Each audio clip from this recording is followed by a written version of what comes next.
Starting lineups for St. John's River State. Batting first, second baseman, number 6, Omar Villaman. Batting second, the shortstop, number 3, Nick Owens.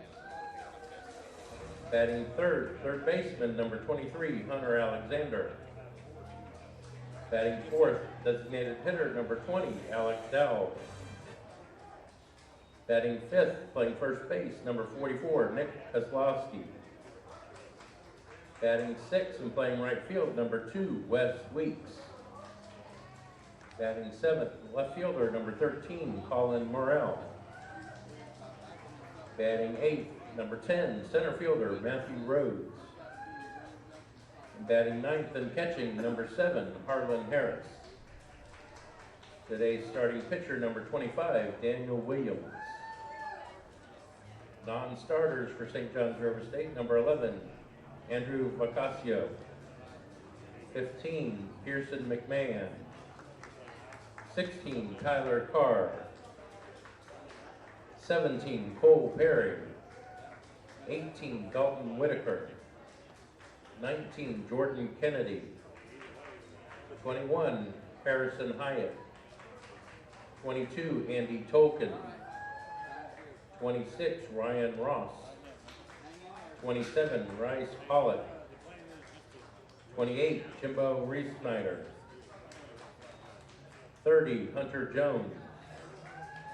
32, Trevin Eubanks. And 34, Andrew Williamson. Starting lineup for the Polk State Eagles. Batting first, number 10, second baseman, Cody Burgess. Batting second, playing right field, number 18, Joe Strizlecki. Batting third baseman, number 4, Yason Gomez. Batting fourth, playing first base, number 33, Zach Bierman. Batting fifth, the left fielder, number 27, Zach Dewar. Batting sixth and catching, number 32, Isaiah Cullum. Batting seventh, the designated hitter, number 17, Cole Warkin. Batting eighth and playing shortstop, number 7, Brandon Gali. Batting ninth, the center fielder, number 1, Skylar Frey. Starting pitcher, number 16, Zach Spivey.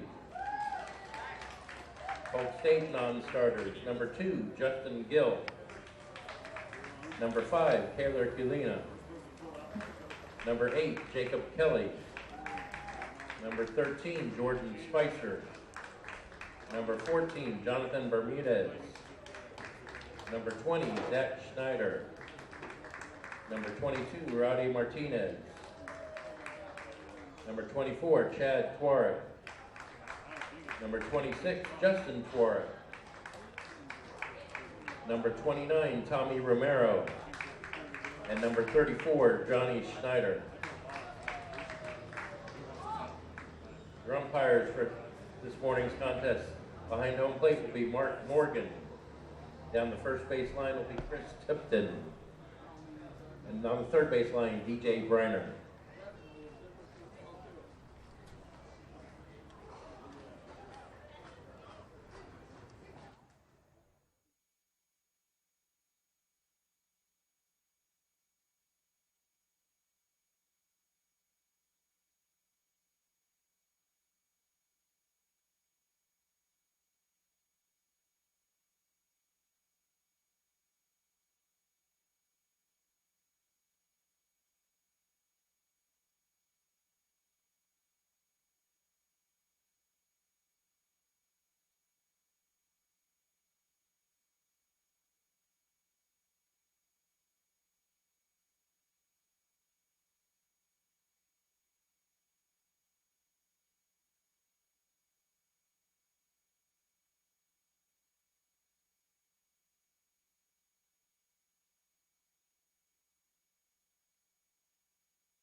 Good morning and welcome to the 2016 FCSAA State NJCAA Region 8 Tournament. I'm Scott Jamison. I'll be here with you all day. We'll have Kyle Wilson joining us in the next game to help carry us through the rest of today and tomorrow.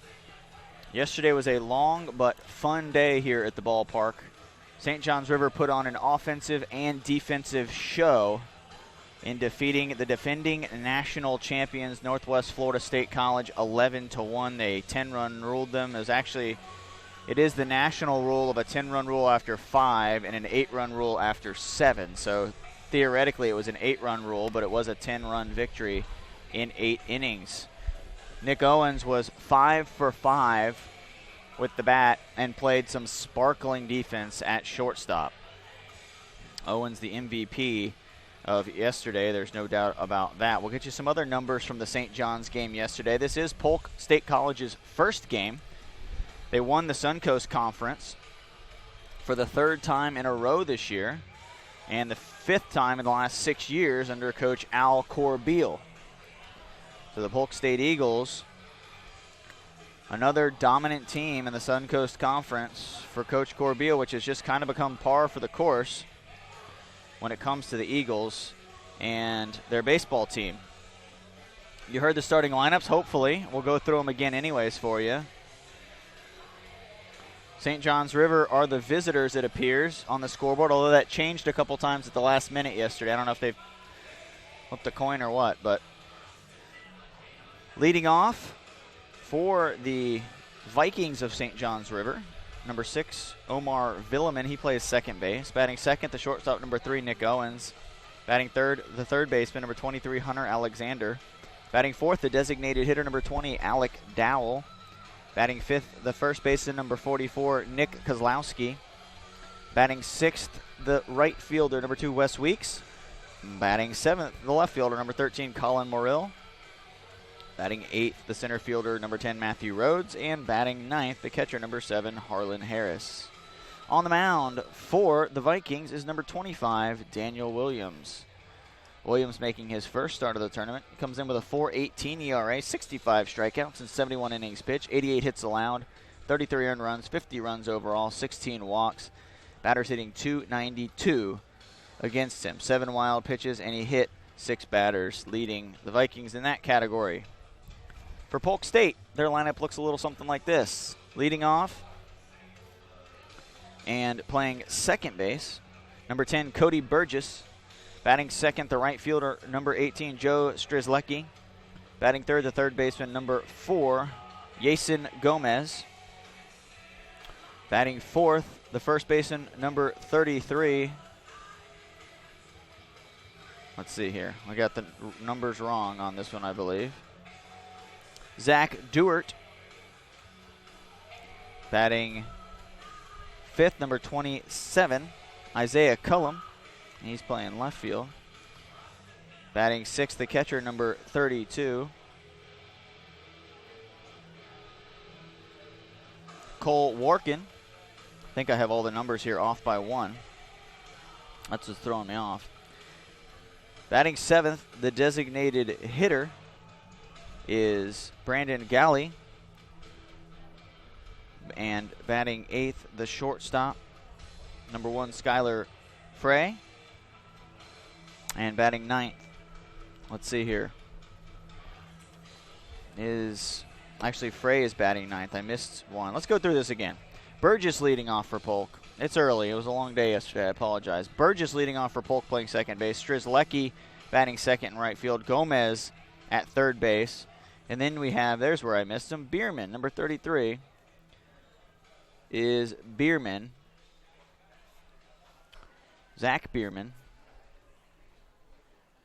And he's batting fourth. There we go. That's the issue. Dewart batting fifth. Cullum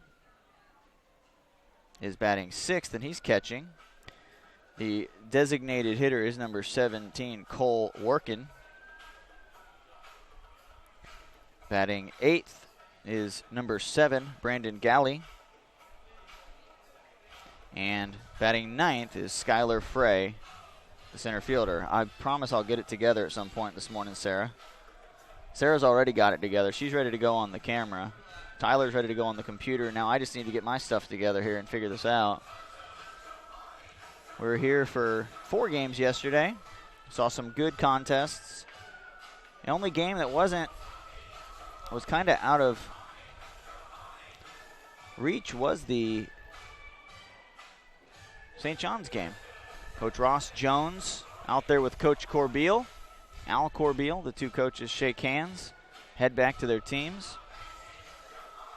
Assistant coaches for St. John's River, Corey Elasic, Mike Renner, and Logan Fiasco. And the assistant coaches for Polk State, Brad Cook and Jake Rogers. Now we are going to have the national anthem. We'll be back with first pitch.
We're just moments away from the first pitch, first game, day 2.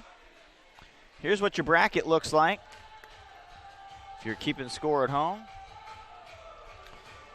Yesterday, St. John's defeated Northwest 11-1 to advance to this game against Polk State. Earlier in the day at 10 a.m. yesterday, Broward lost to Gulf Coast. So Gulf Coast State College advanced. They will play the winner of this game at 7 o'clock on Tuesday. St. Pete College defeated Central Florida in a very close 3-2 game yesterday. They'll play Chipola College in the next game at 1. Last night at 7 o'clock, the Santa Fe College Saints, the number 1 team in all the land, defeated Eastern Florida 6-1. So they'll play it Tuesday at 4 against the winner of the Chipola-St. Pete game. Losers bracket, Broward and Northwest Florida play today at 4 in an elimination game. Northwest Florida, the defending national champions and state champions, are facing elimination on day 2.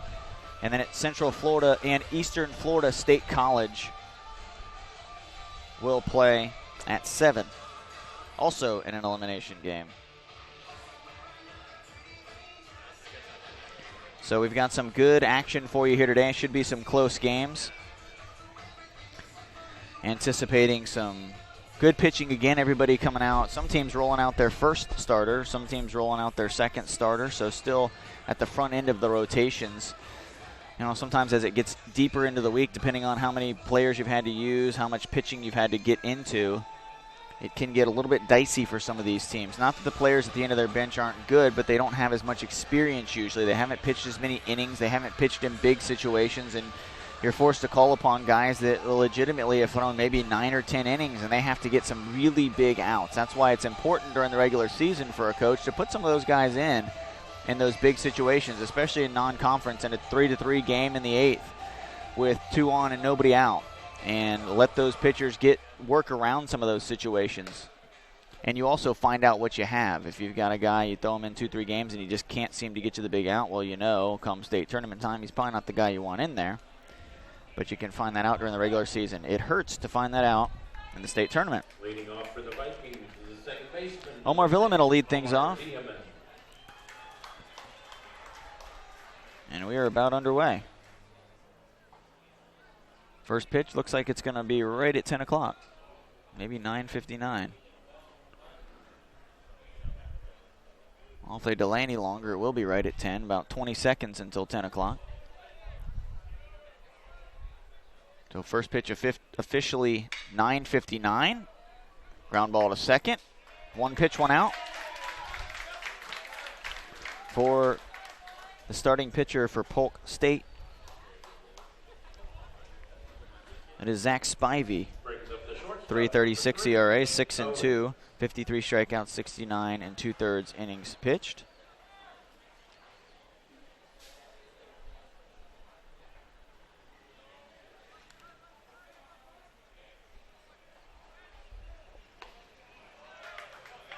Spivey, the conference pitcher of the year in the Suncoast Conference. Strike one to Nick Owens, who is yet to get out yet in this tournament. He's 5 for 5. 5 singles. Somebody finally got him out.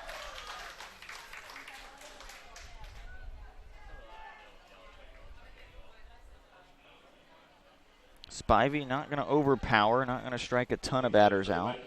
Third baseman, number 23, Hunter Alexander. Hunter Alexander will bat. Alexander had a nice day yesterday as well with a double, 2 doubles, and a home run. 5 RBI. He really helped pace the offense as well. He was 3 for 5. He takes strike one from Spivey. St. John's River 42 and 12. Polk State 37 and 15.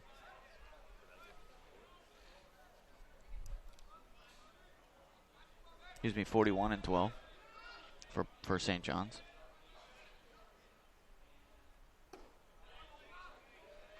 Off-speed pitch in there at 80 miles an hour. 2-1 ahead in the count for Alexander.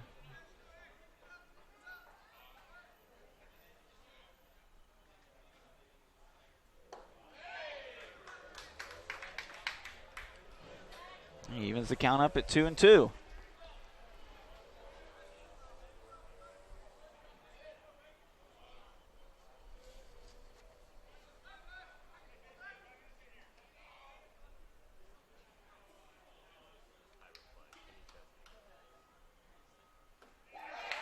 Swing and a miss, strike 3. And a 1-2-3 inning for Zach Spivey, conference pitcher of the year for Polk. Due up in the top or bottom half of the first for the Eagles. Burgess, Strzelecki, and Gomez. We'll be back with the bottom of the first inning. You're watching the FCSAA tournament right here on YouTube.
Cody Burgess will start things off for the Eagles. Their first at bat of the tournament. St. John's won yesterday.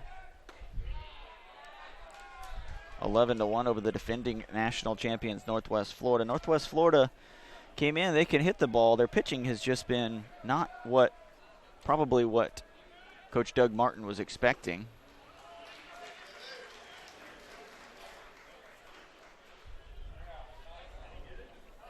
And over 4.5 team ERA has done them in.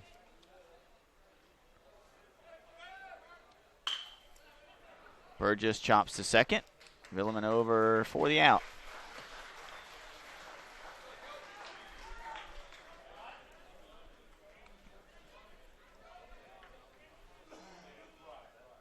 Brings up the right fielder, number 18, Joe Strizlecki.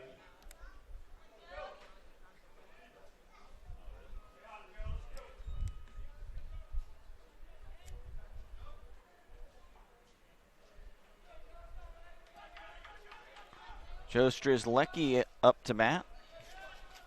Strizlecki takes a ball. He comes in leading the team in batting average at .351.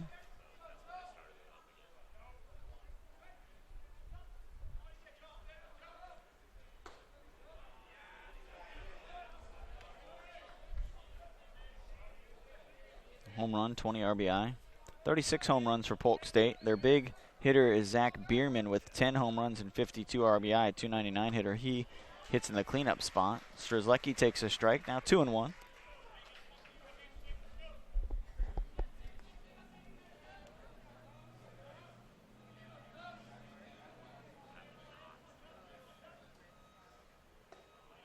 That pitch is down, 3-1.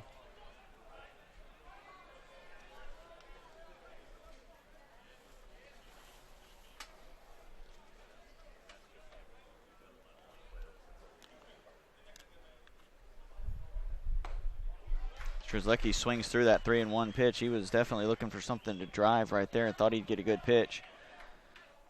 And Williams didn't just groove him one.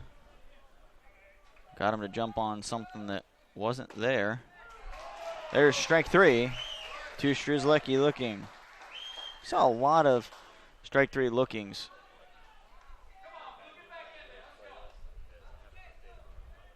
Yesterday. In fact, Santa Fe struck out looking 6 times. Still won 6-1, but they were just confounded by Jacob Walsh. Got it figured out. Sometimes that's not the worst thing in the world to have happen as long as you win that first game. Bring you back down to earth a little bit.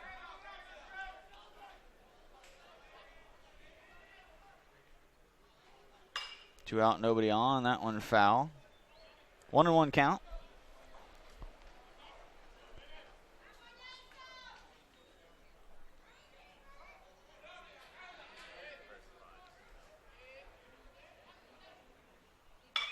That one tapped up the middle, and it's gloved by Villeman. He's going to have to make a long throw. Got him! Half a step. What a play. He didn't even have that much on the throw, and he barely got him. Umpire turns, walks into the outfield, away from the Polk coach, who wasn't quite sure that he was out. But that's a tremendous, tremendous defensive play by Omar Villeman. Wow. Some big league defense being played here in the FCSAA. It's not all about the bats. These teams can play some defense too. That's the end of the first inning. Both teams go 1-2-3. Alec Dowell, Nick Kozlowski, and Wes Weeks due up for the Vikings when we return right here on YouTube.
Alec Dow to get things going for St. John's River.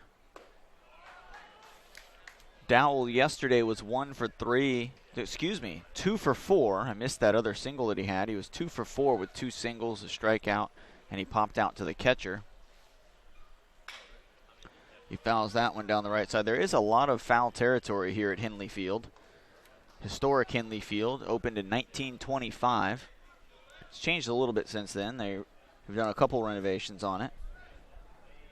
But there is a lot of foul territory, and we saw it help some teams yesterday because they were able to chase down some foul balls that would not normally be outs. That one hit out into right field, hit well, but right fielder back on it, makes the play. But it also hurt some teams. 3 times we saw teams throw over to first to check runners. Ball got by the first baseman, and it rolls a long ways to the fence, and it was an automatic 2-base error every single time that it happened. The runner went from first to third without question, and actually made a turn at third usually. Maybe not thinking about home, but in case something else happened, they would have been able to go home. Kozlowski to short. And another quick out.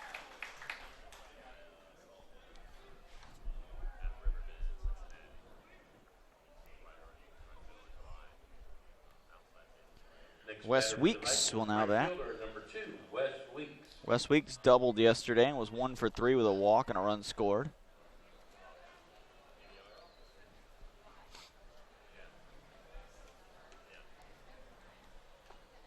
Swings through that one.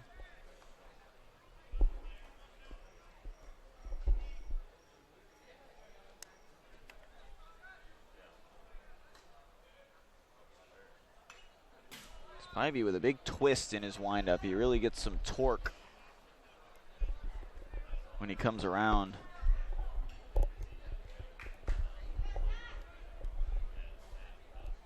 He turns away from the hitter. Then comes back around and delivers. Shoo, just off the plate. 1-2. Well, the thing about a tournament is you see so many different strike zones. Last night during the Santa Fe game, about 8 inches off the plate was a strike for both teams. There were some games like today where that pitch is off the plate and it's a ball. So you have umpires that have different interpretations of the strike zone, high, low, inside, outside. And it can be frustrating sometimes for the managers and the players because you don't know what to expect from game to game. However, luckily in the FCSAA, for the most part, they're pretty consistent. And so that's a nice thing. The frustration levels stay lower than they can. And I'm thinking more at the high school level, too, where you have umpires that come from different areas and they don't have the same organization. John Magnuson does a great job with the umpires here in the FCSAA. And you're still going to get some different strike zones. That's just the way it works. That happens in the major leagues, too, as much as they try to normalize it. That one flown out to center. 6 up, 6 down so far for Zach Spivey, showing why he was the Conference Pitcher of the Year. We'll be back with Polk State. Neither team has reached base. Zach Bierman, Dewart, and Cullum due up. We'll be back.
Back at Henley Field in Lakeland, Florida, the 5th game of 18 or possibly 19 games.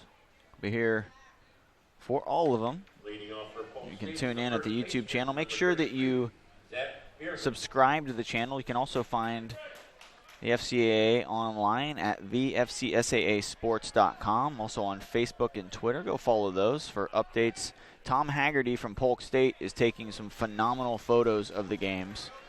And if you're here, you'll see him around taking, I know he's taking photos of Polk and St. John's right now, but he posts those on the Facebook page. So you can find all sorts of good shots and go tag your son or cousin or brother or whoever's out there, your friend. Tag them in their photos. You post those to Twitter as well. It'll take you on a link to the Facebook page. And Tom's constantly updating that after the games and stuff. He doesn't wait till night. He brings his computer with him and updates it. Another foul by Bierman. Bierman with 10 home runs and 52 RBI. Left-handed stick. He can hit the ball out of the ballpark. Wind now sort of swirling, blowing in from center and then kind of blowing in towards right. It'll be tough to get one out right now. Yesterday it was blowing out dead to center the first few games. That pitch misses outside. Tried to backdoor a breaking ball. Just missed. Good spot from Williams. I like this strike zone so far, though. Bierman fouls it off.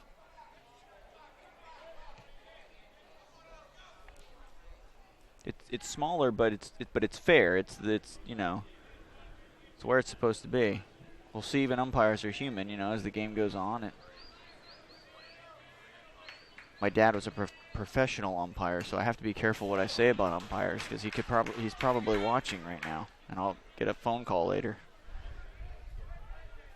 No, it is one of the hardest things to do, and the ball, you know, it's coming in at 90 miles an hour, and you have to try to judge where it's at, and you have. And they call it the game of inches for a reason. Everything happens so close, so fast. Tags at the plate, tags at second. There's no benefit. That one hit well out to right field. It is caught at the fence at the 385 sign. And if the wind's not blowing in, that is probably out of the ballpark. Bierman just missed a home run. Matthew Rhodes ran all the way over from center field and made a really nice catch. Zach Dewart will now bat.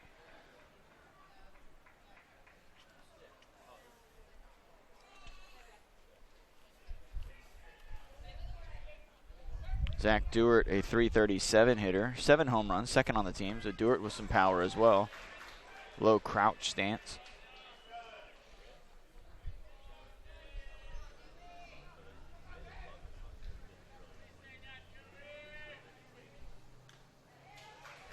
Until he really gets his legs into his swing. Strike 2.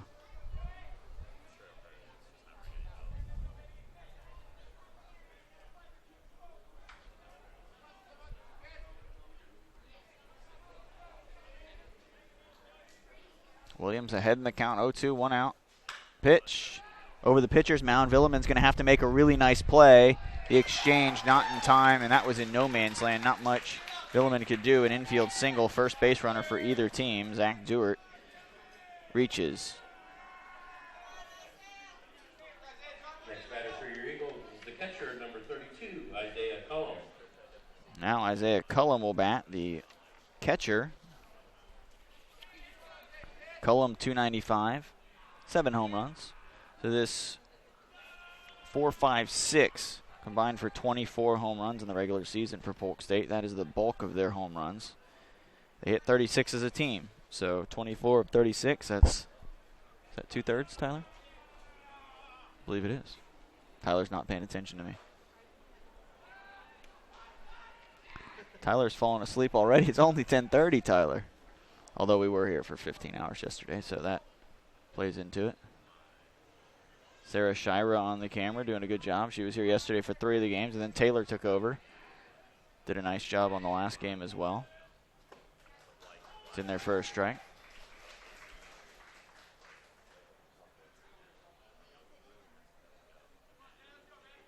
Sarah, a catcher for the Polk State softball team. Saw them at the state tournament a couple weeks ago.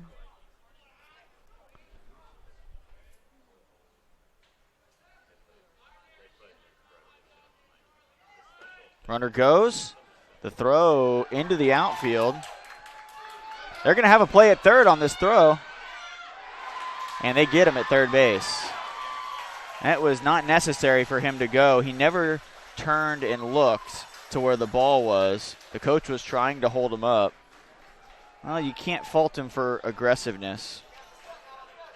But he is thrown out, so he'll get credit for a stolen base. That throw by Harlan Harris. And when he was warming up, he wasn't exactly throwing him on the bag either. So that may be something. I'll tell you what, a throw like that, Polk, if they get a runner on first, are probably going to be aggressive and start taking off. And we'll see if Harris, he's obviously throws better than that. Just not been able to harness it yet today. So Dewart is cut down for the second out at third. Nice throw by Rhodes.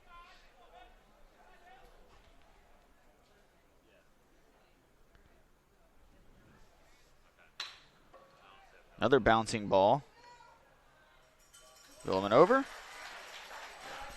And both teams have sent 6 batters. The pitchers have faced the minimum. And we'll go to the third. Due up for St. John's, Colin Murill, Matthew Rhodes, and Harlan Harris. We'll be right back. You're watching the FCSAA tournament right here on YouTube.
At Henley Field, first pitch swinging by Colin Murill to second, over to first. 7 set down in a row to start the game. Now for Zach Spivey. Now Matthew Rhodes, the center fielder, will bat. Rhodes yesterday was hit by 2 pitches. He wasn't happy about the second one. He reached on a fielder's choice and flew out to center, so he was 0 for 2. Reached base 3 times. Swings for a first strike.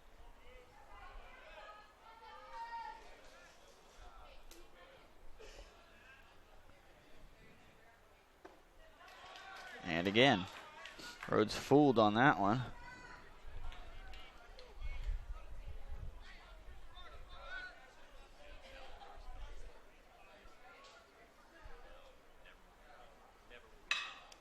Ground ball up the middle. No hitter, perfect, game over in the third.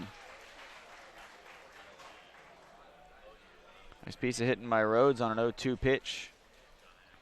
Took a low ball and went up the middle with it.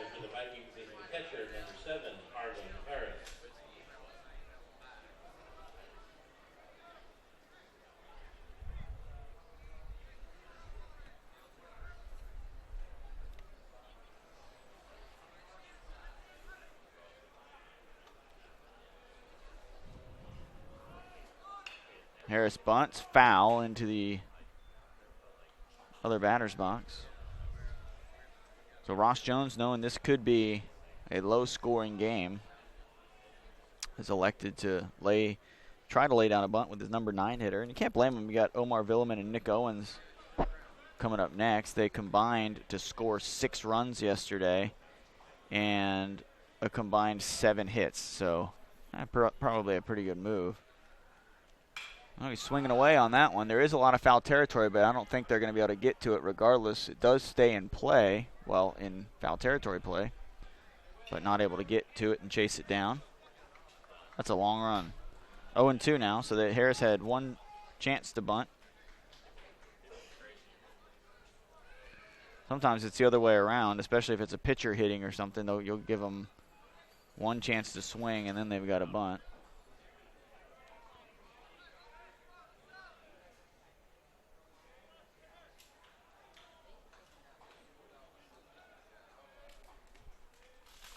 Oh, 2 pitch. Outside.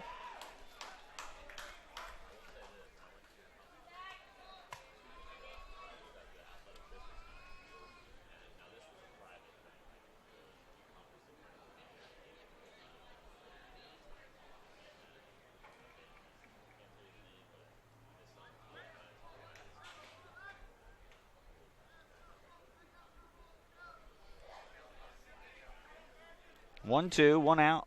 Runner at first is Matthew Rhodes. He's singled. First base runner of the game for St. John's. Pitch up and away, 2-2.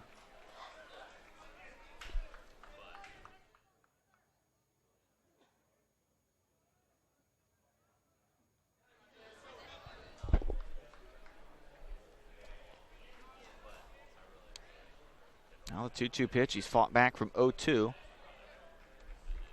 to even the count. Throw over. He was leaning a little bit, but not. He wasn't showing off his good move. That may have been a time for it right there. Rhodes was slightly leaning.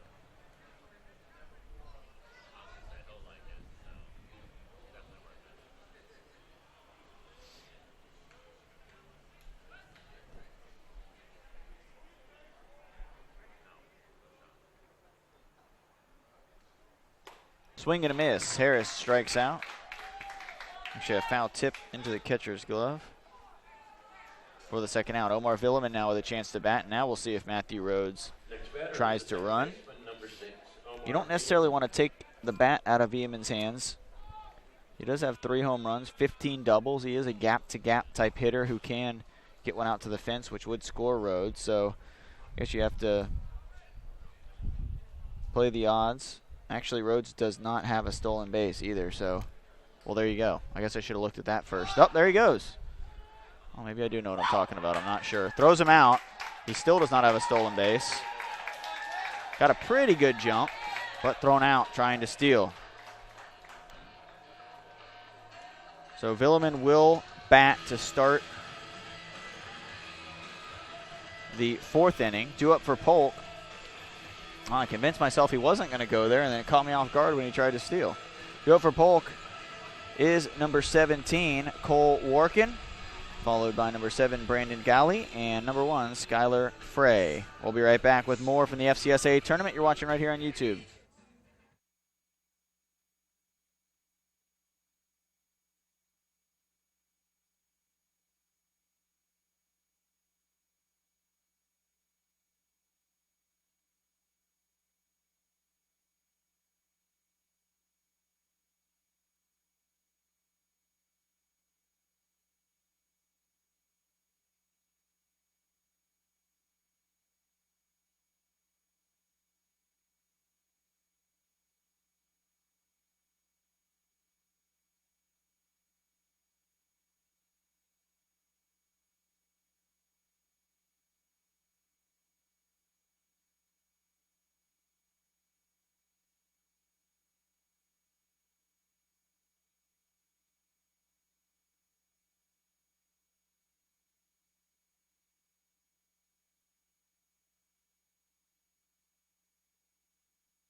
Back at Henley Field, Williams' first pitch, a strike.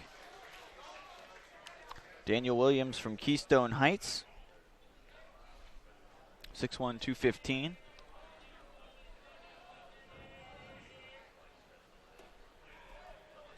That pitch down to Cole Workin. Workin, the designated hitter today. He's a 290 hitter, 298 as a team for Polk. Up the middle, Owens. No wasted motion from Owens. I said it a few times yesterday. He gets it and goes. Ball comes out of his glove cleanly. He is smooth, good body control, good feet. Keeps his balance. You can see he doesn't lean. He's not leaning one way or the other. He throws pretty much from the same arm slot every time. It makes it for a lot more consistent shortstop play. And he made them all yesterday and gets that one. You know, a lot of times it's nice if you have, you know, Derek Jeter or young Derek Jeter who had the range and could go into the hole and make that jump throw and make all sorts of crazy plays. But really, you just want a guy who's going to make the consistent play every time, not throw balls away. On a two-hopper, he's going to come in and get it. He's going to be aggressive, but he's going to make those plays. He's not going to boot him. And obviously it's going to happen. Professional guys boot him too. But you want a player who's going to make routine plays. You don't have to have flash.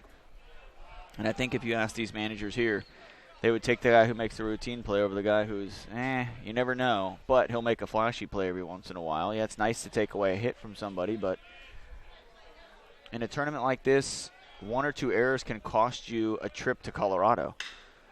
There's laced out into center.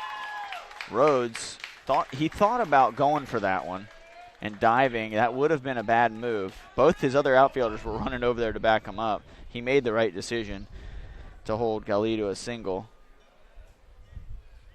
Second hit for Polk now.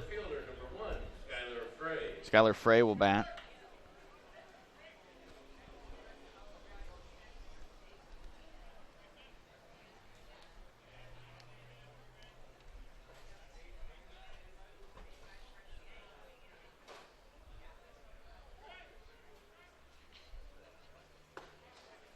And we'll see how they handle the base paths. They stole a base, and Harlan Harris threw one into center field, and the throw was about 20 feet in the air. So we'll see if they test him out again.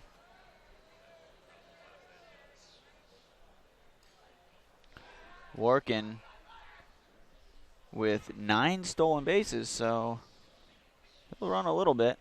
He's no Cody Burgess. Cody Burgess, 45 stolen bases. So if he gets on base, watch out.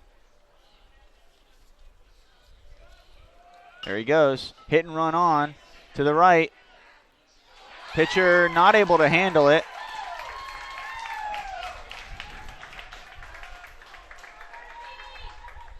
So an error on the pitcher who could not handle that. And now there's runners at first and second. He took his eye off it to look for the bag, and that, surprised honestly that doesn't happen more often. Because you don't want to miss the bag. You don't want to catch the ball and miss the bag. You don't want to step on somebody's foot. So you're trying to do a couple things at once. That's why you will see them practice that so often. And pitchers probably get sick of doing that, but that's the reason you do it right there. Because they're never the same. He did a really good job getting to the bag quickly. I mean, his instincts took him right over towards the bag. He had plenty of time. He just rushed it a little bit, and one of those things that unfortunately happens. He'll have to forget about that and get back after it. Coach Ross Jones out there at the mound. St. John's River, they're actually going to make a pitching change. So in the third inning, is that Tyler Carr? No, Andrew Vacasio out of Orlando, Dr. Phillips High School. Thought it was Tyler Carr, their closer at first, but it is number 11, Andrew Vacasio. So we got a pitching change. We will be right back, and we'll give you the rundown on Vacasio. He is a lefty.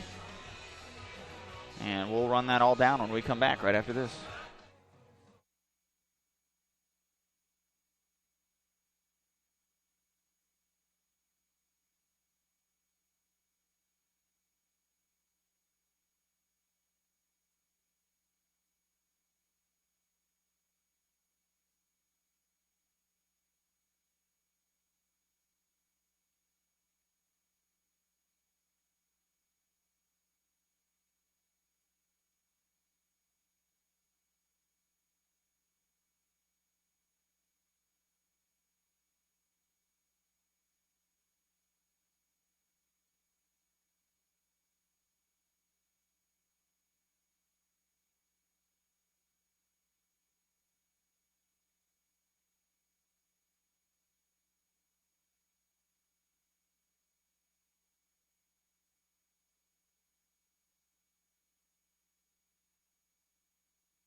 Andrew Vicasio on the hill now for St. John. So a quick hook from Coach Ross Jones.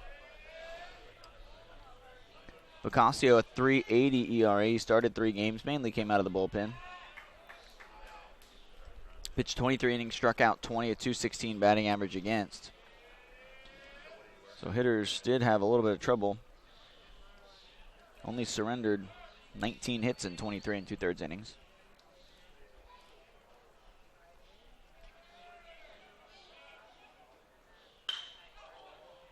Weiner caught, double play. 2 pitches, and St. John's gets out of it. That was Cody Burgess, too, the leadoff man. Well, nothing they could do about that one. The double play ends the inning. St. John's will come to bat with the top of the order, Omar Villum and Nick Owens, and Hunter Alexander.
Omar Villum now batting to lead off the 4th. He grounded out to second on the first pitch of the game. And he was swinging there as well. Oh, whoa. Wow. That's one the home plate umpires got a call. Thought for sure he went around, but ball 1. That one on the outside corner for a strike.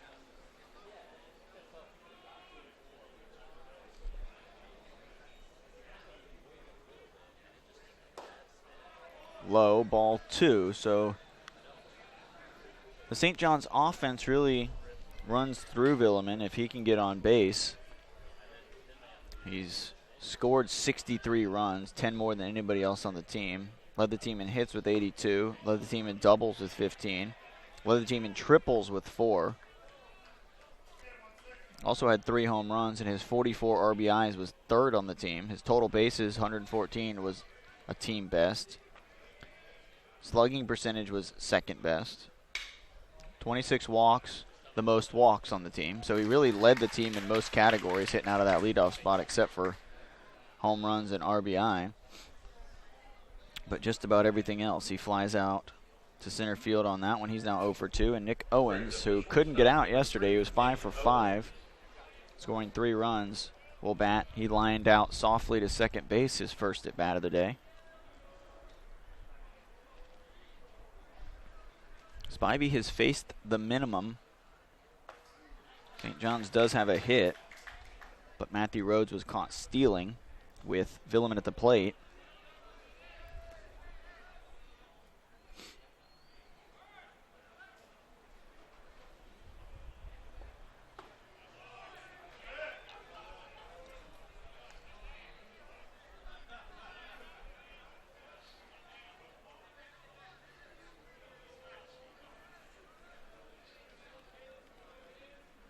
One pitch coming from Zach Spivey, Conference Pitcher of the Year.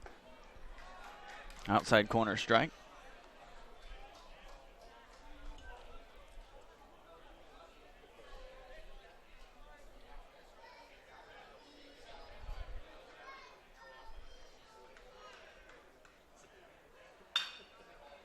Reached out and taps that off-speed pitch. Shortstop's going to have to hurry and gets the out of Nick Owens.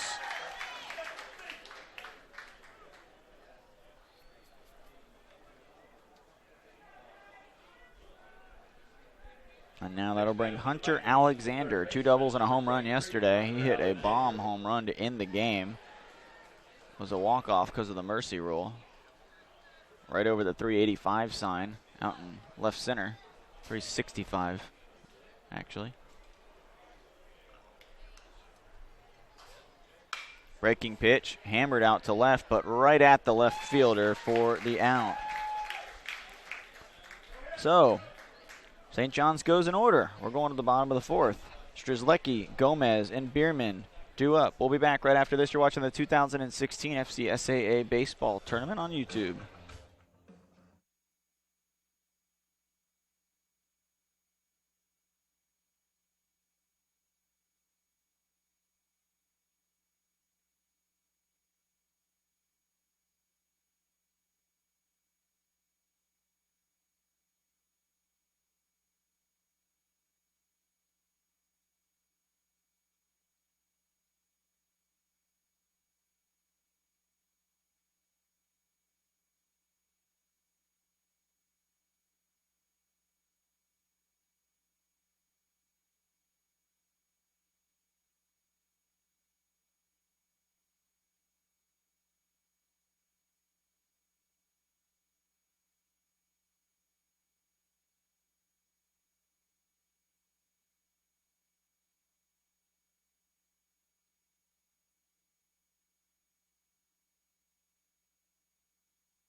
Henley Field, Andrew Vacasio in relief of number 25, Daniel Williams, who started the game for St. John's River, was pulled after 2 1/3 innings worth of work.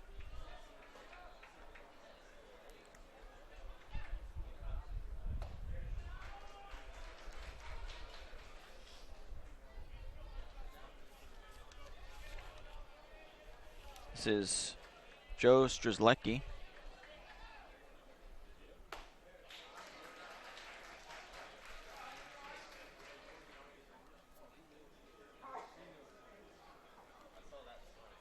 2-2 pitch to Strzelecki coming up.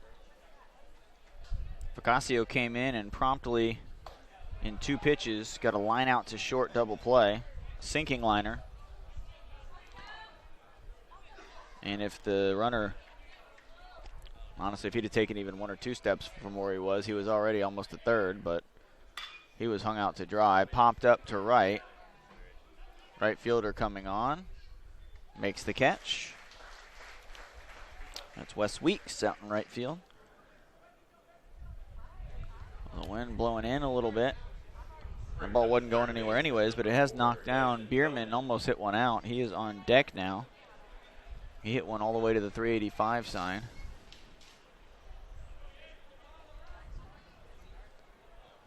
Now, Yason Gomez. Gomez takes on the outside. Gomez grounded out to second in the first inning.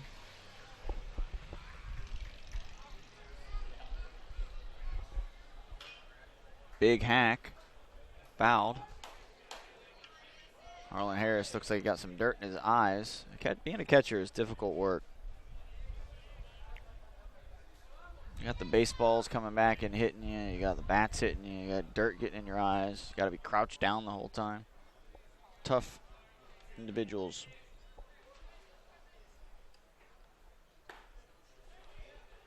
Outside 1-2.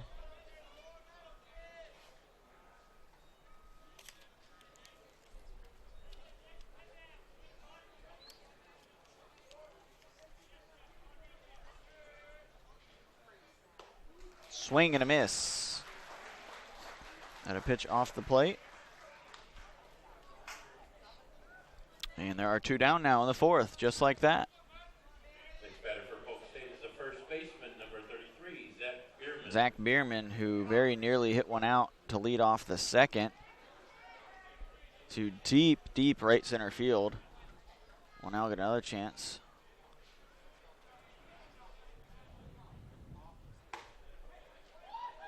First pitch high. Neither team able to get any footing. St. John's yet to have a runner at second. Polk has had 1 runner at second. He was doubled off last inning. So both offenses feeling things out. Opposite of what St. John's did yesterday. They didn't waste any time yesterday. Scored a run in the first. Didn't score again until the 4th, but then opened the game up late.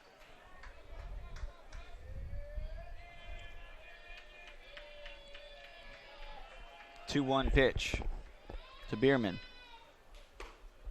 That's outside.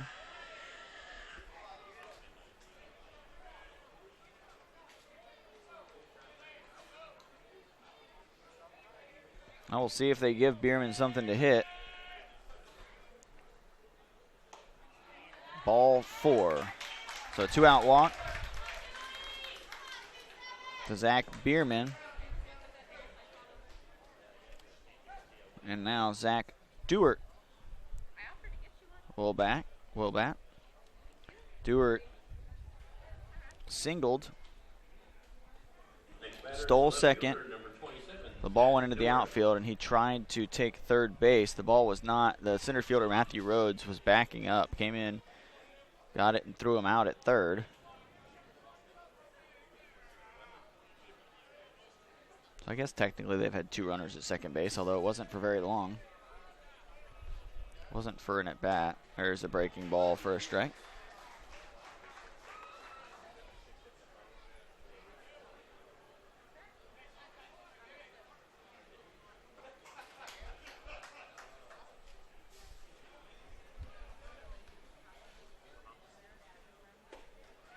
Another breaking pitch. It's a little high. But called a strike.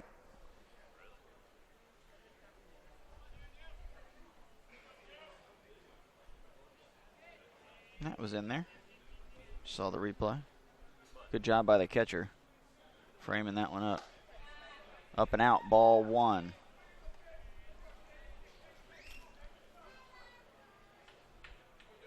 Picasso, not a big guy, 5'10", 160.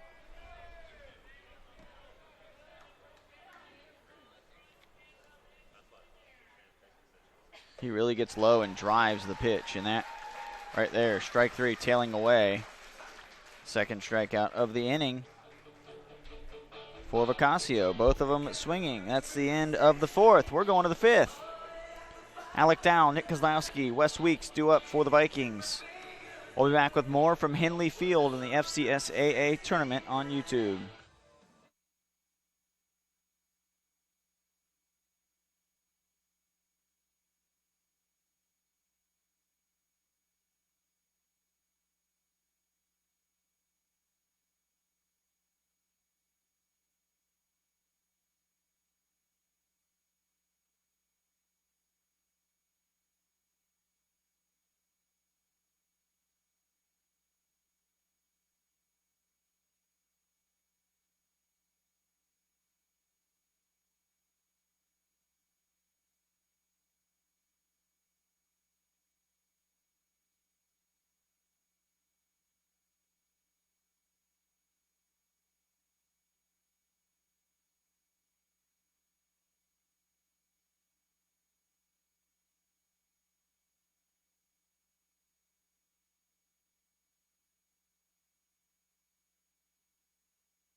Alec Dow will lead things off for the Vikings. We are still scoreless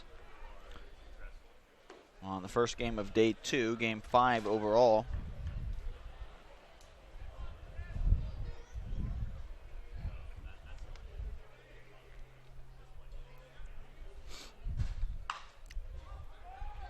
Dowell, that one, no, not able to make the catch. And that's going to be a base hit for Alec Dowell. Thought he might get to it. Nice hustle by the second baseman. But Dowell reaches second hit of the day.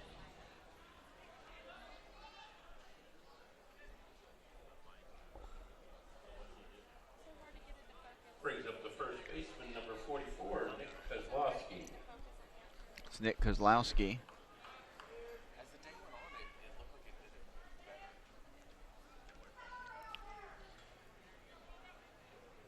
Make sure everyone's all right. Everyone's got their gear, their glasses, all their stuff.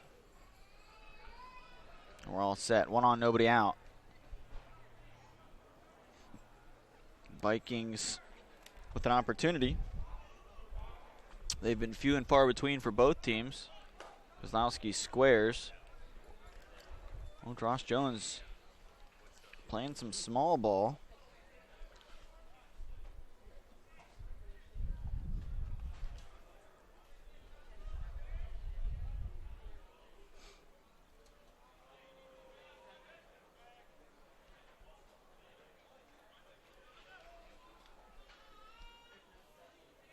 Zach Spivey steps off. And he's back set. See if Kozlowski squares again.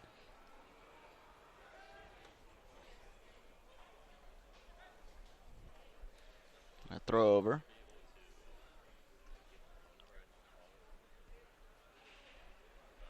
Two hits for each team, 1 error for St. John's.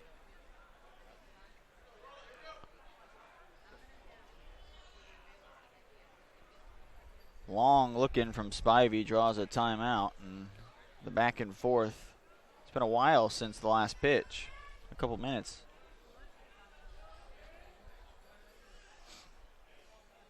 Runner goes. And thrown out, trying to steal. Swing, tried to swing and protect his runner, but it did not work. So the second caught stealing for St. John's. They're really trying to get guys in scoring position. I think they're kind of getting away from what they do. What they do is they hit the ball, they slug the ball. I know they do have some stolen bases this year. It's a little bit different than maybe their team last year when they had Nate Lowe. That one popped up, shortstop underneath it. Nate Lowe now at Mississippi State. He was the State Player of the Year last year. And they do have Wes Weeks, who has 21 steals and 56 as a team, but that, that's not their game. Their game is extra base hits, big innings like they did yesterday. And I think maybe they're getting a little too fancy trying to score a run instead of just letting guys do what they do best. But as I said a few times yesterday, there's a reason I'm not down there in the dugout coaching. And the coaches are, because they know what they're doing. That pitch is a strike. Now 1-1 to Wes Weeks. Weeks with some speed, 20-plus steals.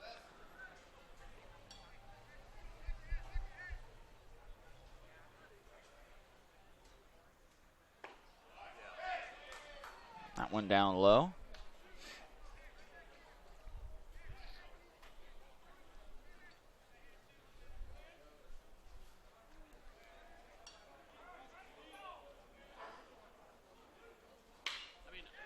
Pitch hammered out to left field. Left fielder cuts it off. Weeks takes a turn. Goes back. And now that caught stealing. Looking like an even bigger play. Cullum has thrown out 2 runners. Up the left fielder, number 13, Colin Murrill. St. John's will try to get their first runner to second base. Connor Murrill, it's up to him. He grounded out to second back in the 3rd inning. Things can change in a hurry. They can score in bunches.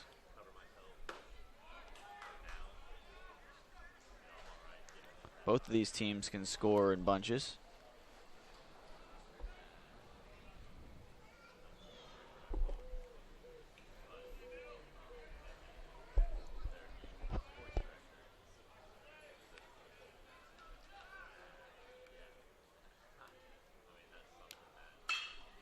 Hit out to center. Center fielder makes the catch. Inning over. So we'll go to the bottom of the 5th. Cullum working. Gali up for Polk State. We're still tying at 0-0. We've got a nice pitching duel going. 5 combined hits through 4.5 innings. You're watching the 2016 FCSAA tournament.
Isaiah Cullum, the catcher, will lead off. He takes ball 1.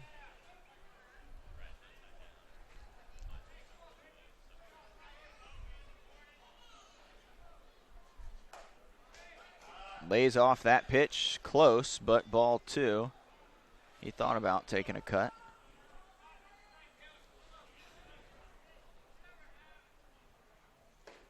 Down now 3-0 to the leadoff batter, Isaiah Cullum, to start the bottom of the 5th.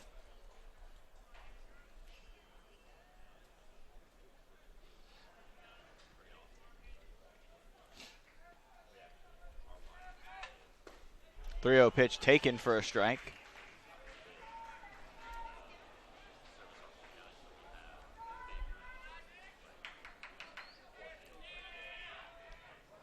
(3-1) swung through by Cullum. Off speed gets him. Who fought back from a 3-0 to 3-2. Andrew Vacasio with the payoff pitch. Swing and a miss. Nasty from Vacasio.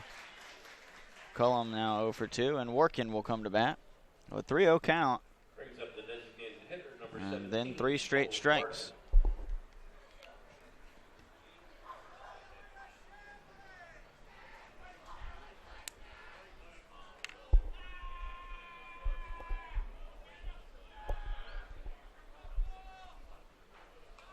Trying to bunt for a hit.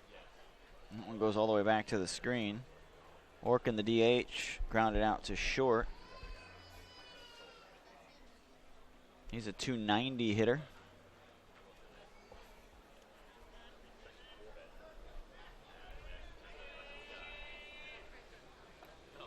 Swing and a miss. 0-2. The wind has picked up a little bit here at Henley Field.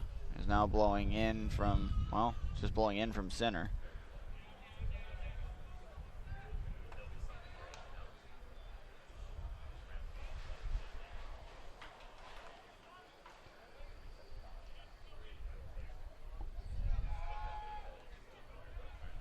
I think both teams have got to get the top of their order going. I know that sounds pretty obvious, but Villeman and Burgess, the 2 leadoff hitters, are both 0 for 2. The number 2 hitters are both 0 for 2. And the number 3 hitters are both 0 for 2. So you just don't have any combined 0 for 12 from those hitters. And now a hit by pitch. Working. Now Gali, who singled. Gali hit his single and then reached second on the error that allowed Frey to reach.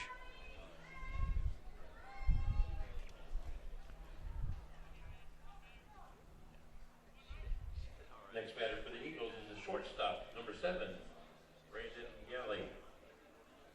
So Brandon Galley, the shortstop, trying to go 2 for 2.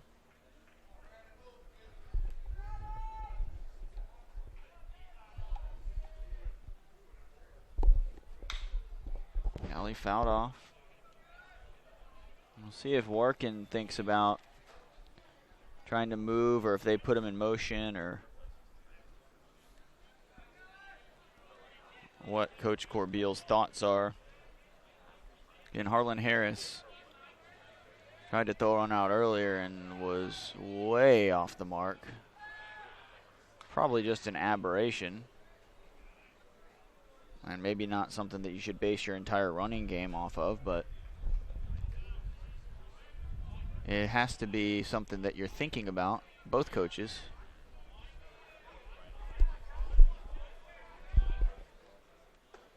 Swing and a miss. Way late.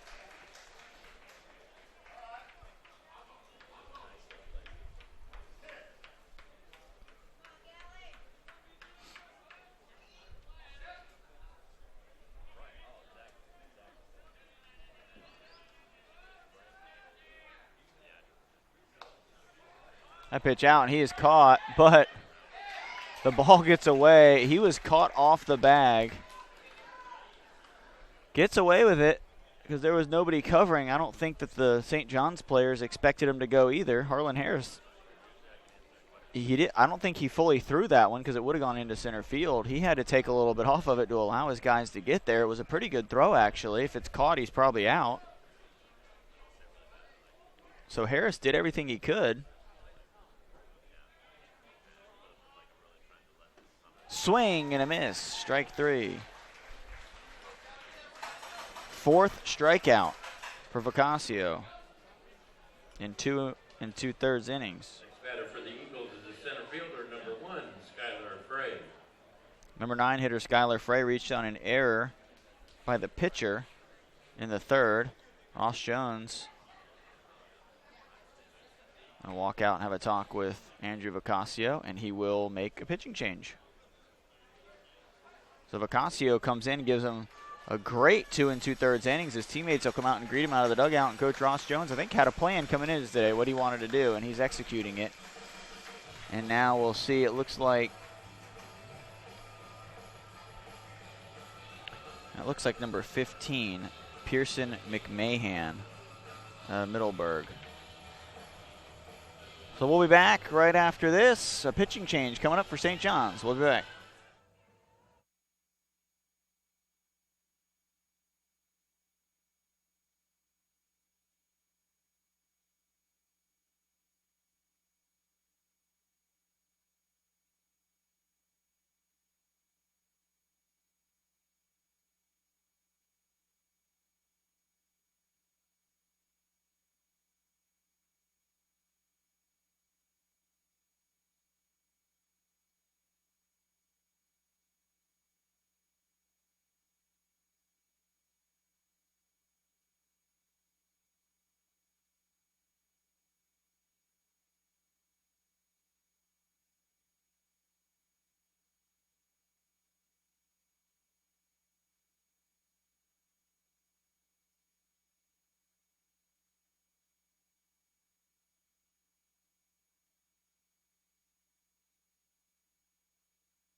Hard throwing Pearson McMahon on the mound. He will get upwards of about 94 miles an hour, 60 strikeouts in 41 1/3 innings.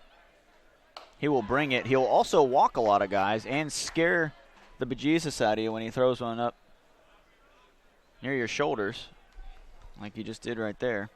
He is what I would call effectively wild. 23 walks in 41 innings to go along with those 60 strikeouts. And Sarah asked a good question. She said, do you think he gets a lot of swings and misses out of the strike zone because of how hard he throws? And I think she's exactly right. I think that you almost have to guess so early sometimes that you're swinging at pitches you wouldn't if it was 86, 87 miles an hour when it was 94. And here's the wild portion of his game so far. 3-0. Tends to overthrow it a little bit. When he's on, he is next to impossible to hit at 2.61 ERA, 6-1. He's appeared in 25 games.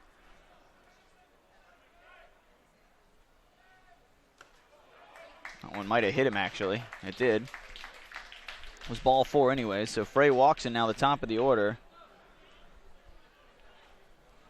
Brings up the second baseman, number 10, Cody Burgess. Well, that's not what Coach Ross Jones is expecting. And now Cody Burgess, the leadoff hitter, who has 45 steals he can fly.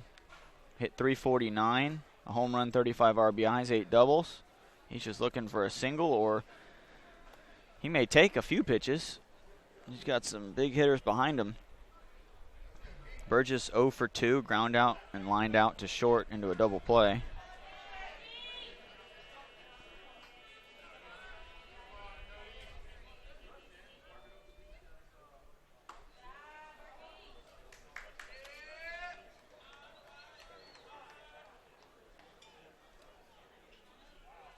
Ross Jones going to come out of the dugout again.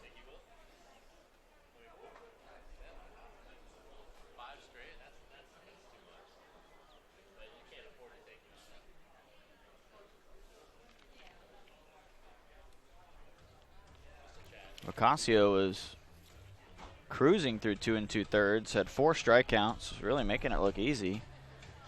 And Coach Ross Jones went to Andrew Ocasio, who again is a power arm, a guy you'd like to get you out of a jam like this.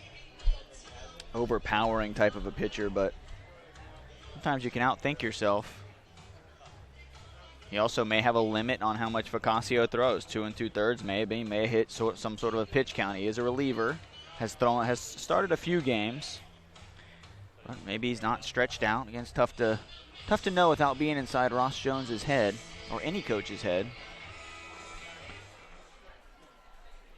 But he seems like he came in with the strategy today of using multiple pitchers in different situations. Now I'm putting the bat on my shoulder if I'm Burgess right now.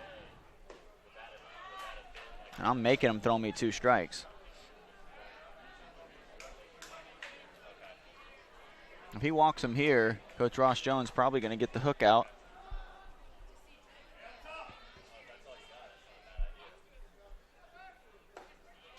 Down low, 3-0. That is 7 straight balls for Pearson McMahon.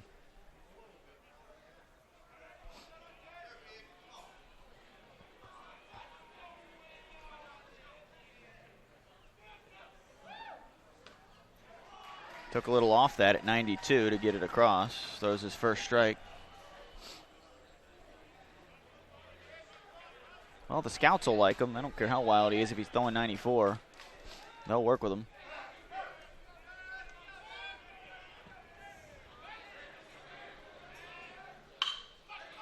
That's down the line, under the glove. That's going to score 1 run. That's going to score 2 runs. And Cody Burgess will pull in at second with a double.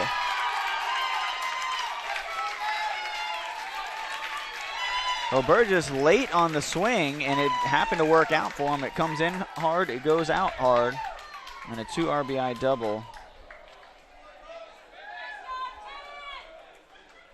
for Cody Burgess.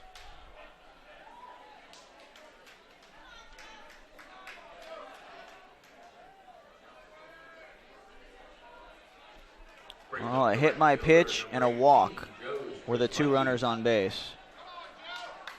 Pitcher's worst nemesis. And it was actually probably in the books as 2 hit by pitch. It was ball 4 no matter what to Frey. Burgess does have 45 steals. May see him with 2 outs. Well, called time. Well, he's probably not going to try to steal third with 2 outs. I take that back. But if he were to get a good jump, then you really put pressure on McMahon, who is a little bit wild right now. Maybe throws one to the backstop. But he's not going to try with the number 3 hitter up to take third and make the third out there potentially. Strzelecki is up. Runner in scoring position.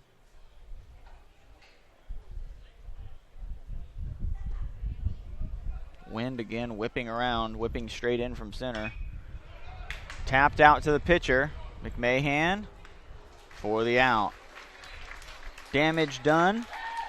Cody Burgess doubles down the line, knocks in 2. And Polk State leads 2-0 over St. John's River. We are going to the top of the 6th. St. John's looking to rally with Matthew Rhodes, Harlan Harris, and the top of the order, Omar Villaman. We'll be back with more from the FCSAA tournament right here on the FCSAA Sports YouTube channel.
Matthew Rhodes leads off for St. John's River. Swing and miss from Zach Spivey. Spivey, the Suncoast Conference Pitcher of the Year.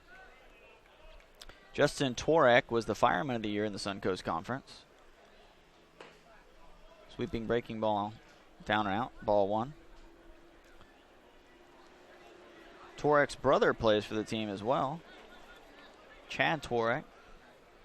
They're both freshmen, but they're not twins. Torek sat out a year. Actually played the fall at Santa Fe College. One of the falls at Santa Fe College. Cody Burgess set a school record for Polk with 45 stolen bases. He led the entire state, and he was second in the NJCAA with those 45 steals.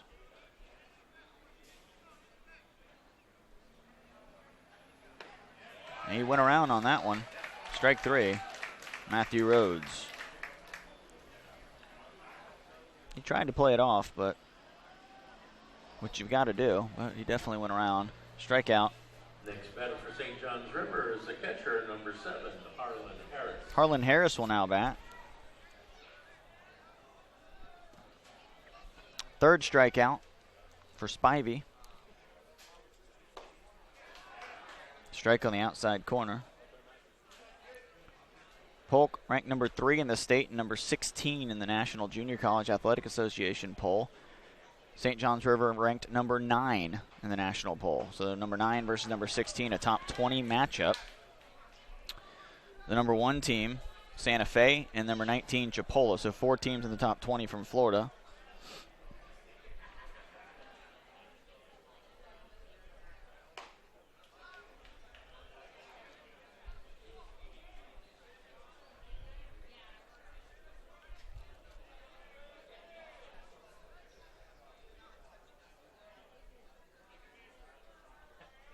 Polk State last won a championship back in 2012 to the World Series. St. John's, that one to second. Throw, dug out. Toe on the bag. Out. Oh, no, he's going to say he was off the bag, so safe. I thought he was saying his toe was on, but he pulled his foot, so a base hit.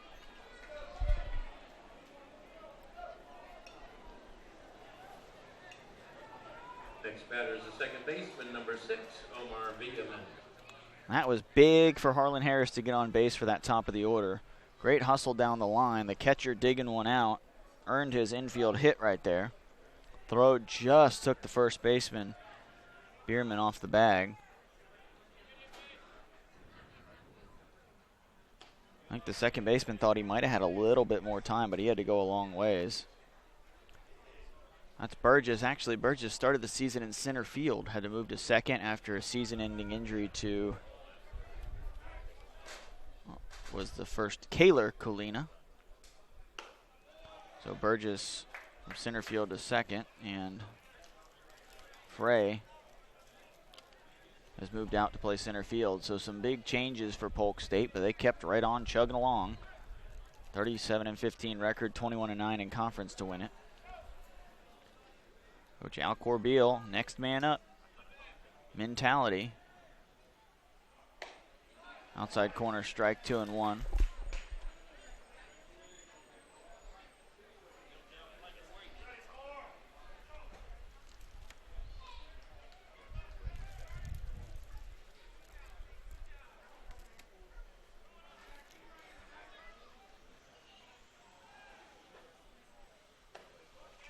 Down and out now, 3-1. So a chance here for St. John's River to get right back in this game. And that's what you want to do if you're the Vikings. You'd like to try to answer, put some pressure on Spivey. Hilleman should get a good pitch to hit. And if I'm him, I'm thinking about I'm swinging away right here on something good in the zone. You don't want to swing at ball 4, especially with Nick Owens and Hunter Alexander waiting in the wings. Throw over to keep Harris close.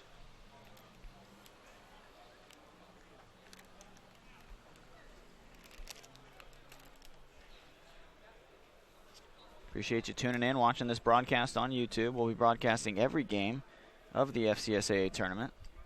We also cover the volleyball, basketball, and softball. Left fielder comes in. Wind knocking it down a little bit for the second out. Billiman now 0 for 9. 0 for 3. Wow, not 0 for 9, 0 for 3.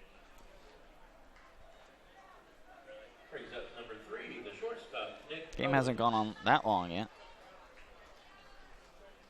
Harris has 1 stolen base, so probably not much of a threat to run, but with 2 outs, you never know. Try to get him in scoring position.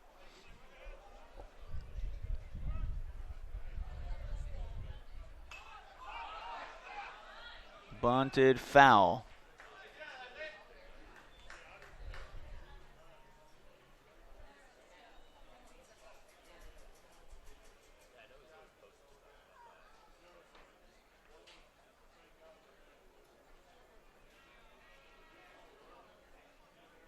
Nick Owens will walk back. Was trying to steal a hit.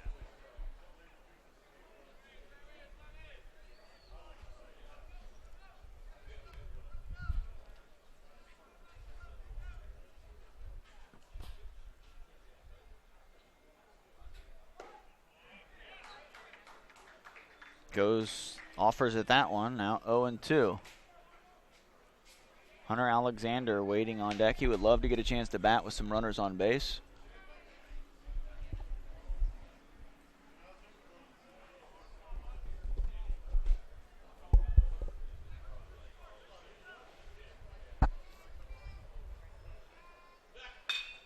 Right back up the middle, off the leg of the pitcher. He has some time.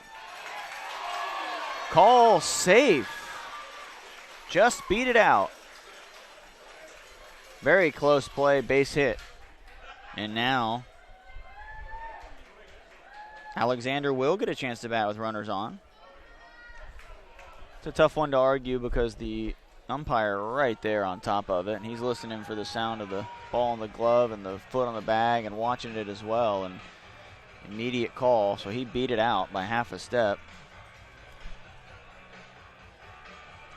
And now 2 runners on with 2 outs, and the big power hitting Hunter Alexander coming up.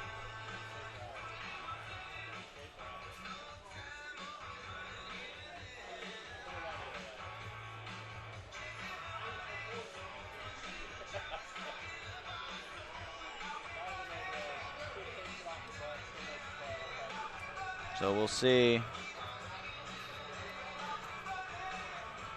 what Zach Spivey can do with Alexander. This should be a good battle.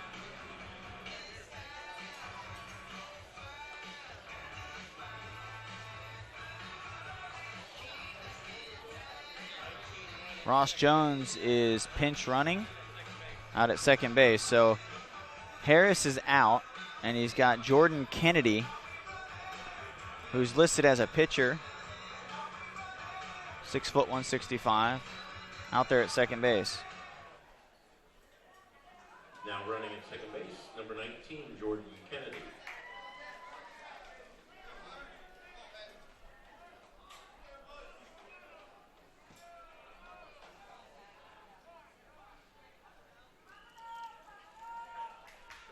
Kennedy at second. Third baseman, number 23, Owens at first.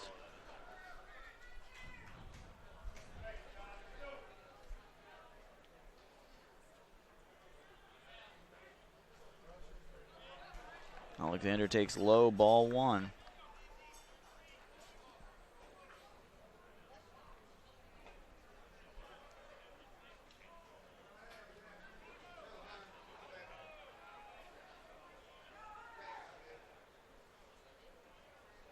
Set for the 1-0 pitch. Spivey in there for a strike.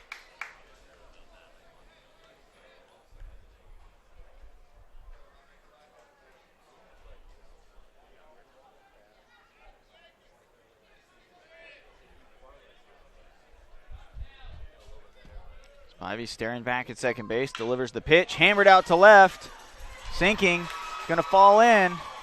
Runner's going to hold. Good decision by Coach Corey Elasic at third. He waited till the last minute to see if it was fielded cleanly or not. It was, and so he held him up. But that's what you do as a coach. You don't want to slow him down too early and then miss the opportunity to score a run. Now Alec Dowell, a single could tie this ball game up. St. John's with a big rally going. has the bases loaded with 2 outs.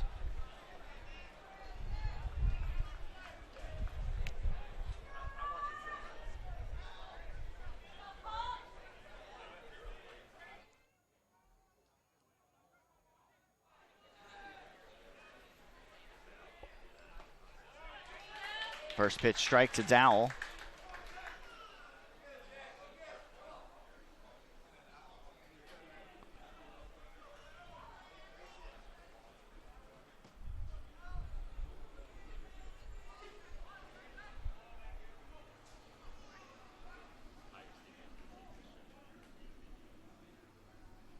Oh, 1, Dowell out into right field.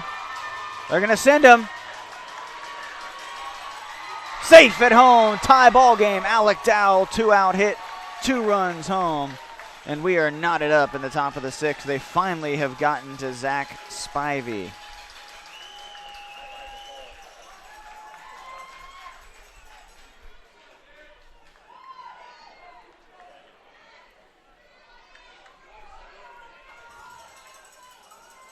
Some big-time 2-out hitting. And the top of the order has come through now for St. John's. Took them a few innings. They've started to put it together, and now Nick Kozlowski with an opportunity to give St. John's the lead.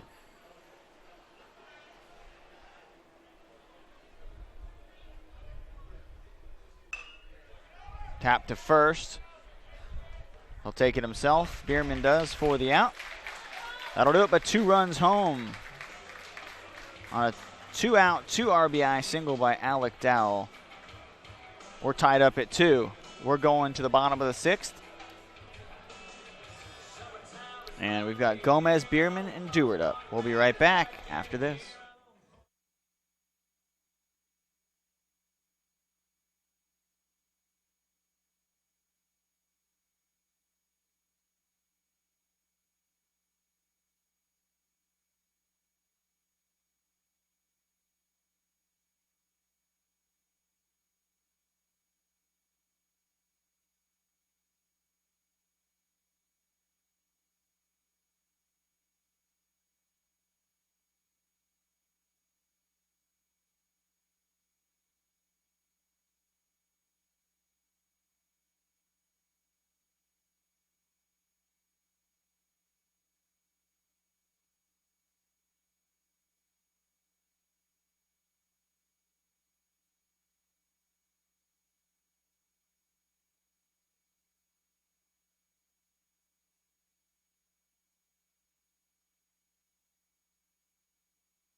Jimbo Reed-Snyder.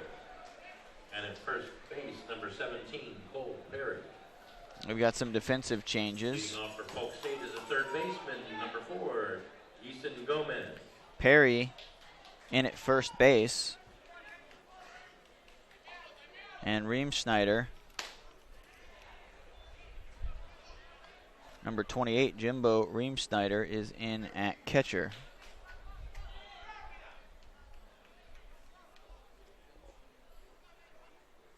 Coach Ross Jones's pinch runner situation worked.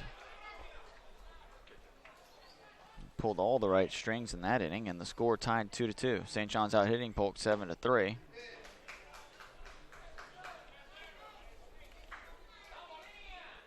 Gomez batting, he's 0 for 2. Pearson McMahon, 92 mile an hour pitch for ball 4.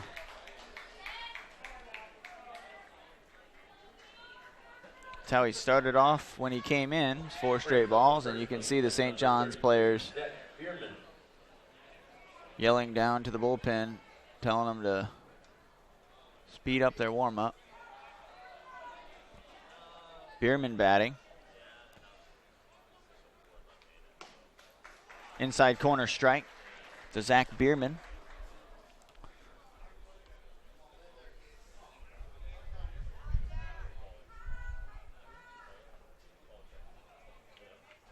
Well, there's no doubt McMahon has the stuff. He can harness it and throw more strikes. Be very effective. Bierman late on the swing down the left field line, and this one he's ahead 0-2.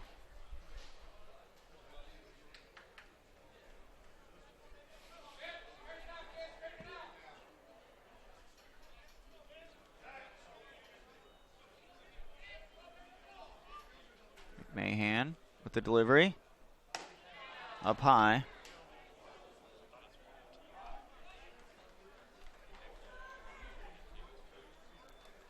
So 1-2 to Bierman. McMahon ahead. Gomez at first. He walked on 4 straight pitches to start the inning. And now the 1-2 pitch coming to Bierman, who has a lot of home run power. He hit one in his first at bat in the second inning all the way out to the 385 sign in right center. It was caught by Matthew Rhodes, who then, I wouldn't say crashed into the sign, but hit the sign after that, so he caught it right against it. McMahon sets for 2-2. Swing and a miss on the high heat. Stewart, the left fielder, steps in. Number 27, Zach Stewart. Zach Stewart, a freshman.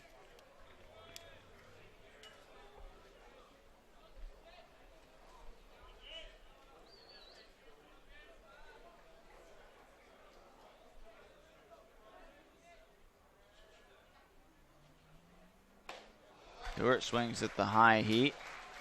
And there's one of those, Sarah, that I think you guess fastball and you swing even though it's 2 feet high because of how fast it's coming in. That one was about 93.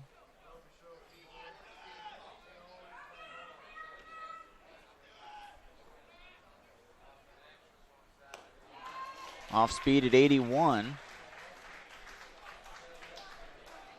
And 0-2. McMahon seems like he's getting more comfortable out there.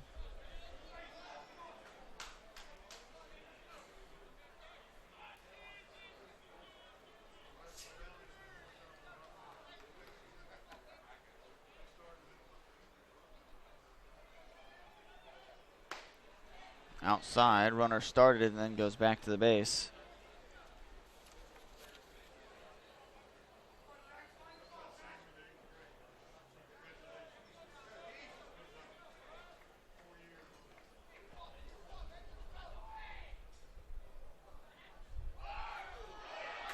That one hits him. And now runners at first and second with 1 out. Next batter for the Eagles is the catcher, number 32, Isaiah Cullum. Well, if you're Coach Jones, you have to weigh the importance of an overpowering pitcher who's having some control issues versus a guy who maybe throws it a little softer but is hitting the strike zone. And right now he's going to stick with McMahon.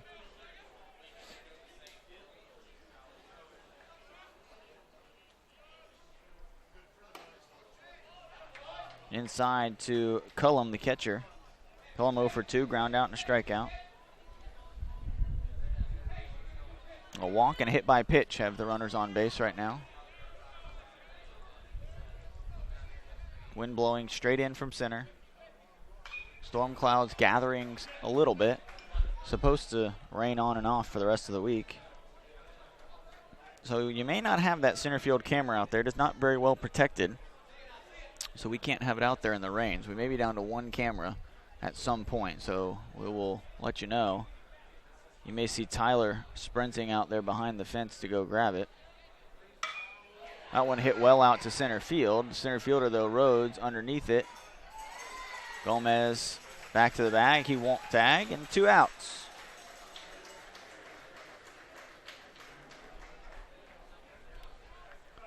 St. John's was able to come up with a big 2-out hit last inning. We'll see if Workin Brings up the designated hitter, number can 17, do it Polk working. here for Polk State. The Eagles.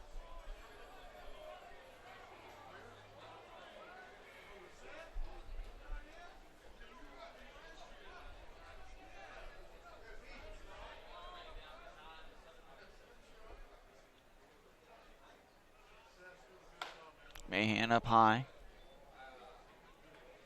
Workin grounded out in the third, was hit by a pitch in the fifth, stole second, and later scored on the double by Burgess.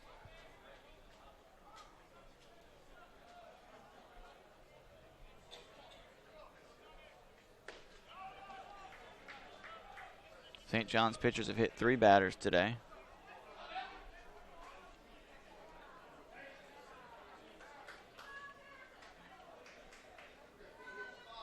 Walked a couple.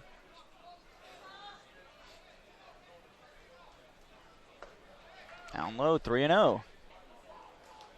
Galley waiting on deck. He singled back in the third, struck out in the fifth.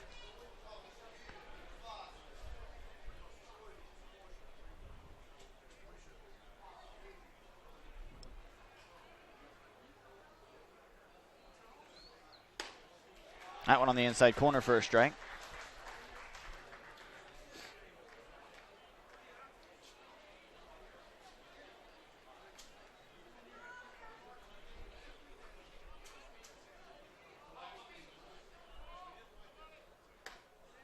That's too far inside, and ball 4. Third free pass of the inning. One was by hit by pitch. The other 2 have been walks. Bases full of Eagles. Next batter for the Eagles is the shortstop, number 7, Brandon Galley. I don't think McMahon's going to get a chance to throw to Galley.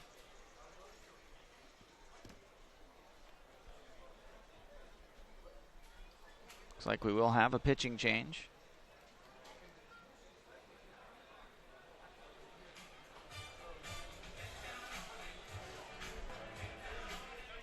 And he's calling for the lefty, it looks like Coach Jones is.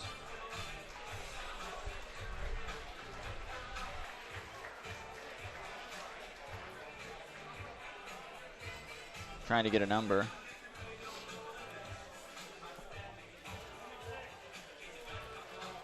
Ryan Ross.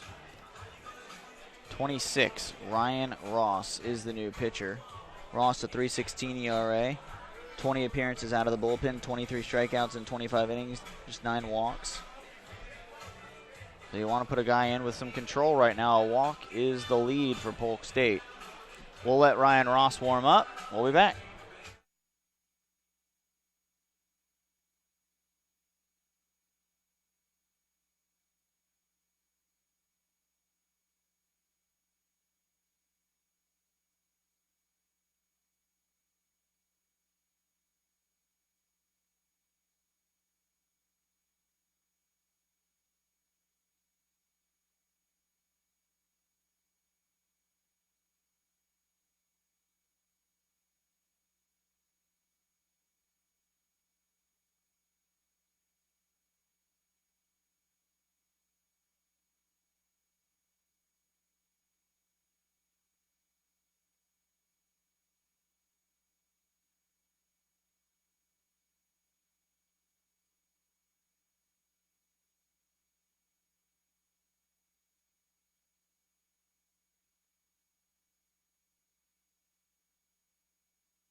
1-2.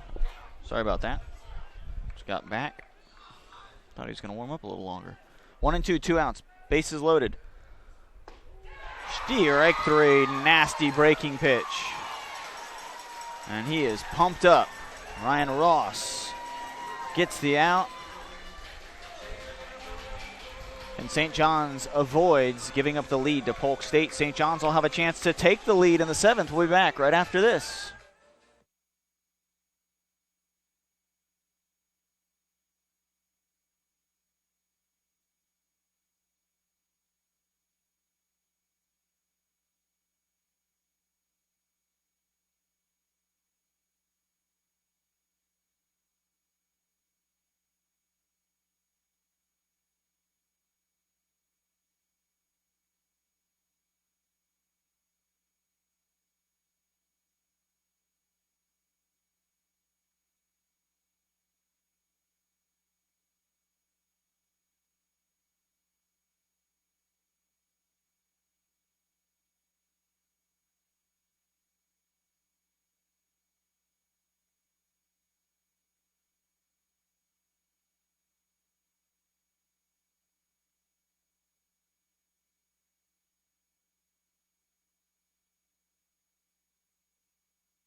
Wes Weeks to lead things off.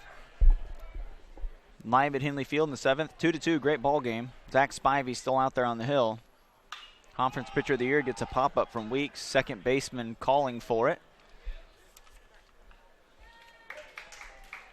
And Burgess will take it. Burgess played center field a good portion of the year, so catching fly ball not too difficult for him. Just a different, smaller glove. So Weeks pops out to second. Now Colin Murill will bat. Murill has grounded out to second and flown out to center. Strike 1 on the outside corner.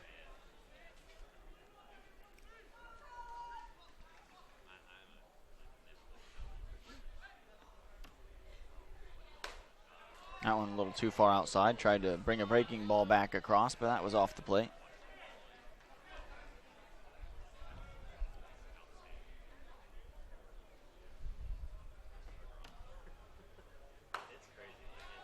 That one he gets the call. That one looked off the plate too, but on the black.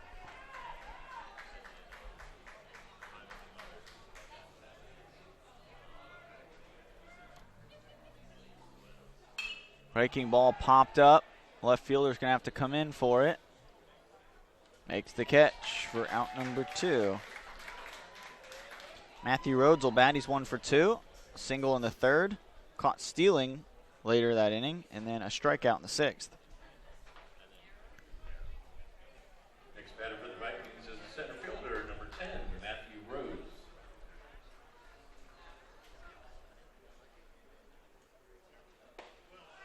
Rhodes takes strike 1.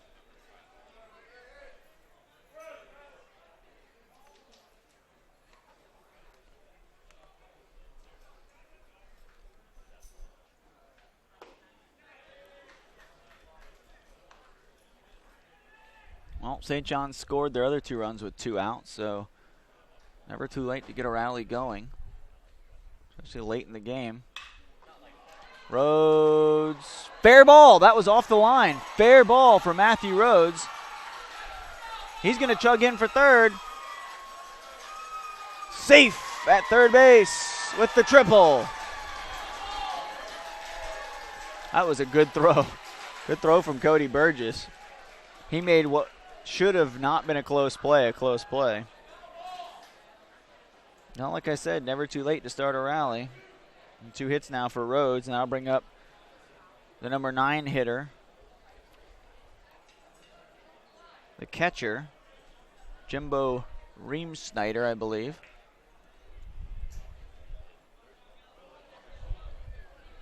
came in for Harlan Harris, who was pinch run for by Kennedy, Jordan Kennedy, who came around to score. Next batter is the catcher, number 28, Jimbo Ream-Snyder. Ream-Snyder a chance to come off the bench and give his team the lead.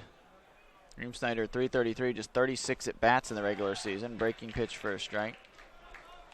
12 hits, 3 home runs. He does have some pop and 2 doubles, so 5 extra base hits and 12 hits, slugging .639, which not enough at bats, but he does lead the team. So it's no slouch coming off the bench right here. He's a good player. Breaking pitch for a strike, so 2 breaking pitches. It shows you the respect that Spivey has for Ream-Snyder.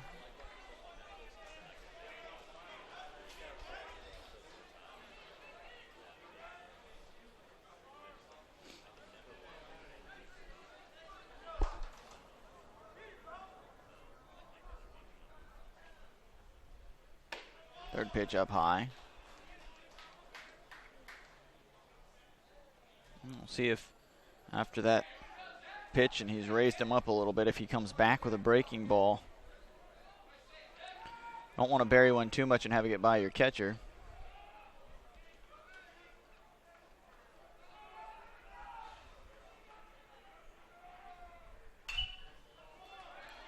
Fouled off.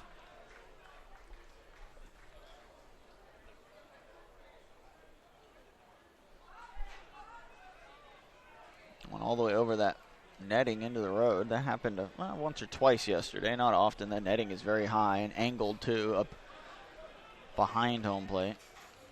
1-2 pitch coming. I would think another breaking ball coming for him. Inside.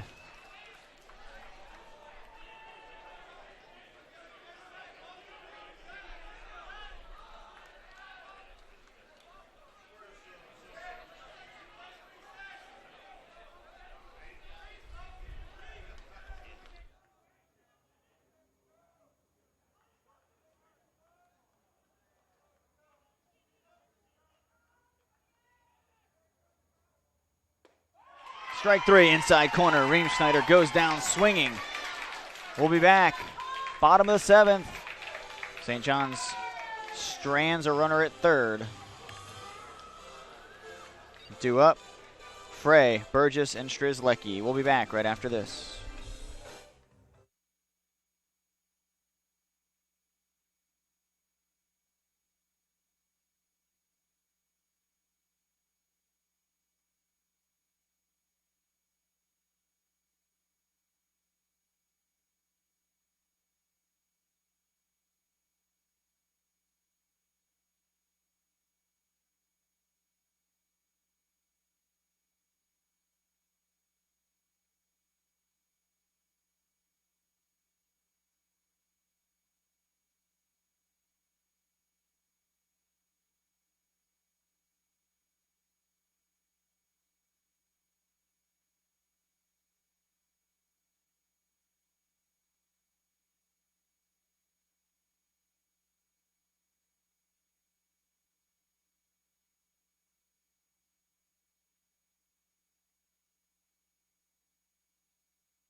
Skylar Frey starting things off, the number 9 hitter. We are going to have to go with just this one camera for a little bit. It is raining. Tyler, well, it was. It's going to rain again, so Tyler's going out there to adjust, make sure our umbrella's covering the camera, try to get as much run out of that center field camera as we can. We don't obviously want it to get damaged. Fouled off 0-2.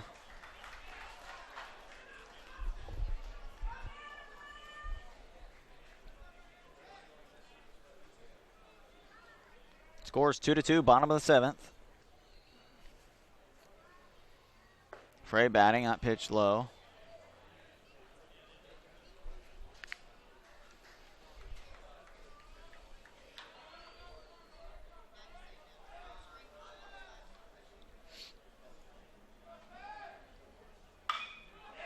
That one hammered down the left field line.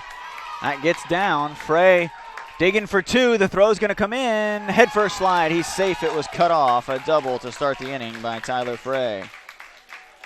He walked and scored back in the 5th and now started the things off well for Polk State. And he's on base for Cody Burgess, who knocked him in back in that 2-run 5th inning.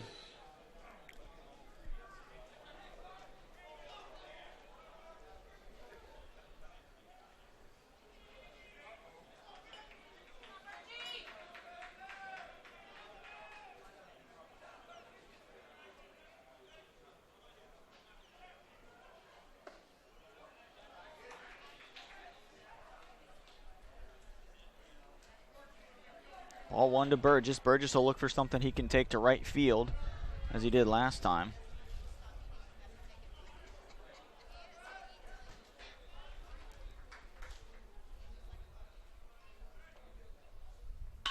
Burgess hits one out to right. Back. Caught at the fence. The runner will be able to tag. A productive out for Cody Burgess. He'll get a hand from the Polk State crowd, as he should. Job is to try to go to right field with one, get that runner to third.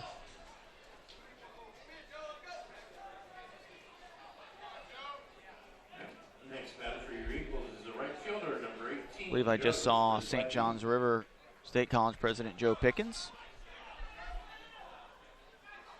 Nice to see him in the house. Of course, Polk State Athletic Director Bing Tyus. The athletic director for St. John's is wearing number 37 in the St. John's dugout, Ross Jones. Pulls double duty.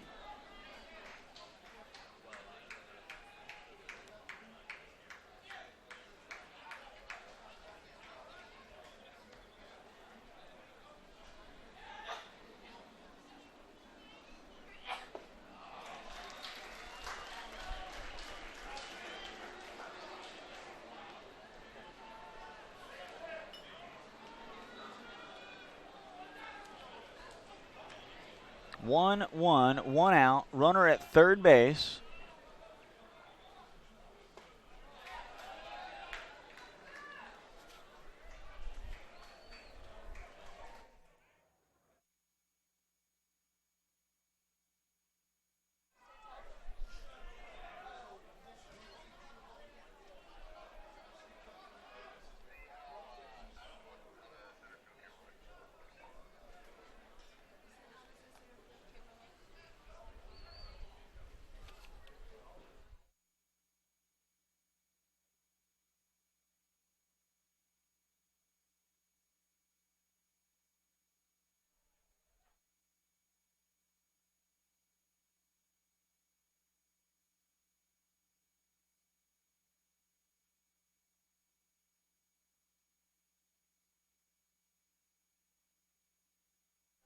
Count 2-2 after that pitch.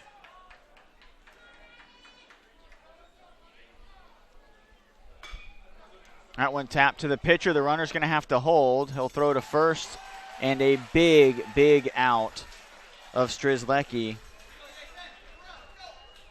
And now 2 outs. Strzelecki wanted to hit something in the outfield. The pitcher didn't want to let him. Brings up the third baseman, number 4, Jason Gomez. And he got the job done. Ryan Ross gets a ground ball, a tapper back to the pitcher for the second out. Very big out.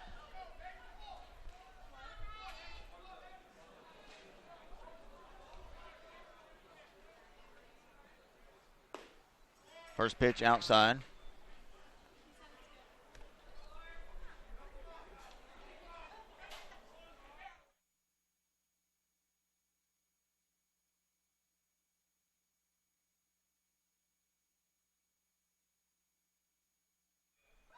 That ball hit to short. Across. Dug out. No run. Almost made it a little bit too easy, and the throw a little bit low, but a nice job by Ryan Ross to get out of the inning. So we will go to the 8th. We're still tied at 2. Stay right there. Don't go anywhere. You're watching the FCSAA tournament right here on YouTube.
Top of the order for St. John's River. Omar Vieman batting. Down and in, ball 1. Well, 2-2. Both teams have worked out of some jams and kept the score tied, and we're into the 8th with everything knotted up. That one caught out in left field for an out. Like Vieman might have been able to get one right there. He put some good bat on it, but it just hung up in the air too long.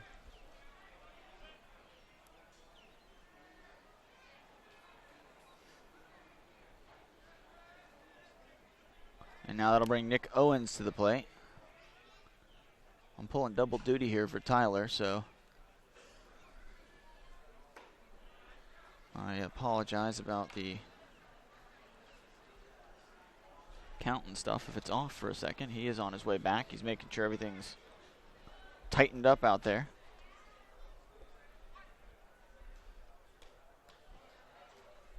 Ball gets away.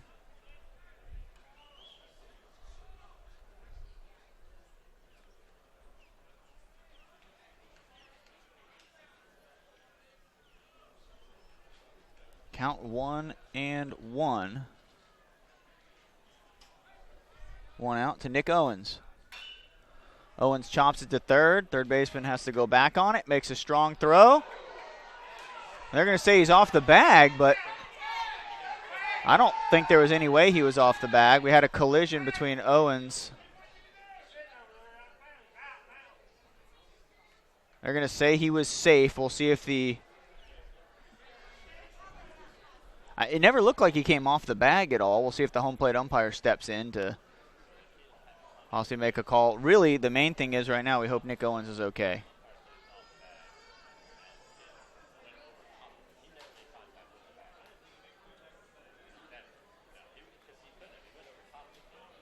Yeah, that's the thing. They're having a discussion behind. They're saying he never touched first base.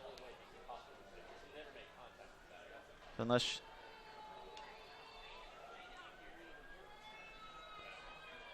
the umpires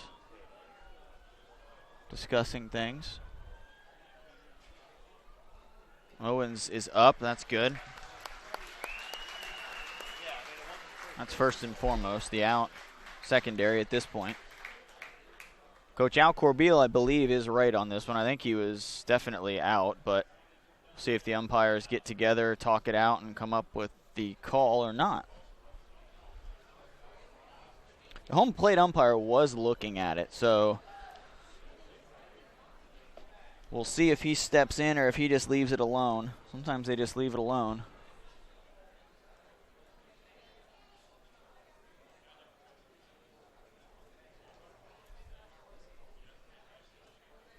They're talking it over.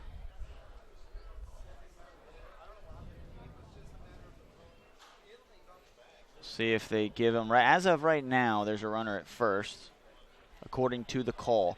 The thing is, they're going to call him safe. I just don't know where they ruled that he touched the base. I don't know what the call was because he never contacted first base. So if they called some sort of obstruction,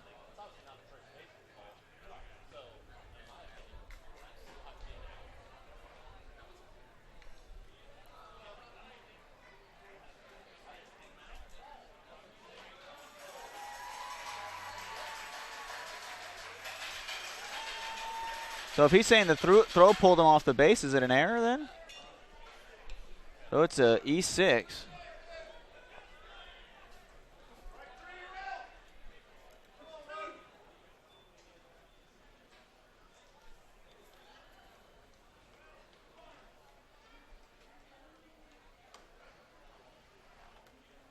Now, Owens will be at first base after that collision. I'll give him a warm-up toss or two, and now Hunter Alexander is ready. Brings up the third baseman, number 23, Hunter Alexander.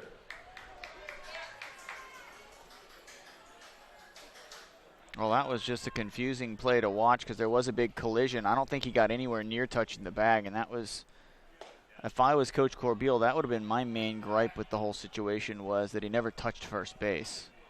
So it's tough to call him safe. So you have to call something in. If you're going to call him safe, there has to be a reason that you're calling him safe. Either touch the bag, or you're calling obstruction, you're calling something that allows him to be safe. But if he never touches the bag, that's a tough sell. The umpires got together, though, and all decided on that. So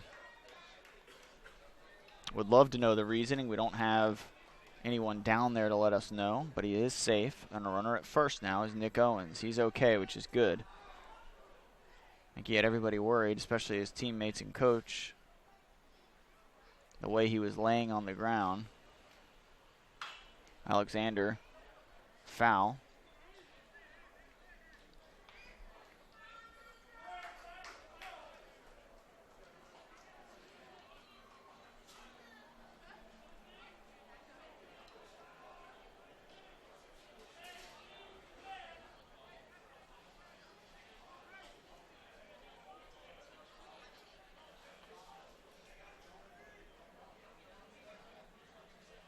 Pitch to Alexander, swing and a miss. Strikeout.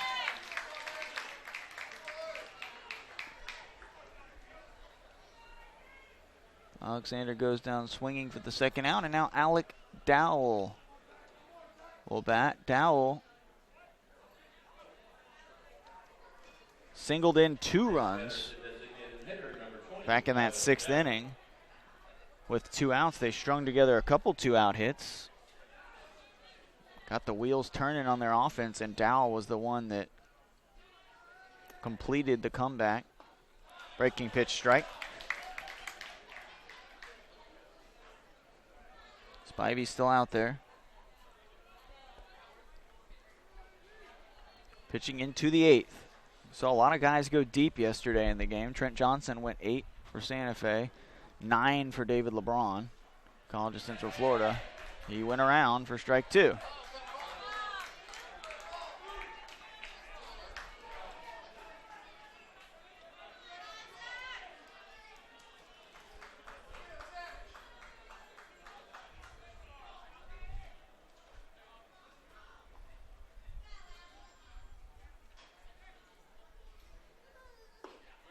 That pitch down and away for a ball.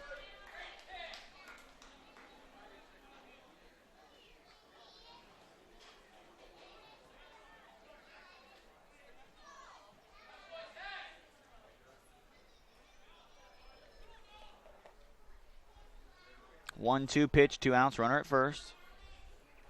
Throw over.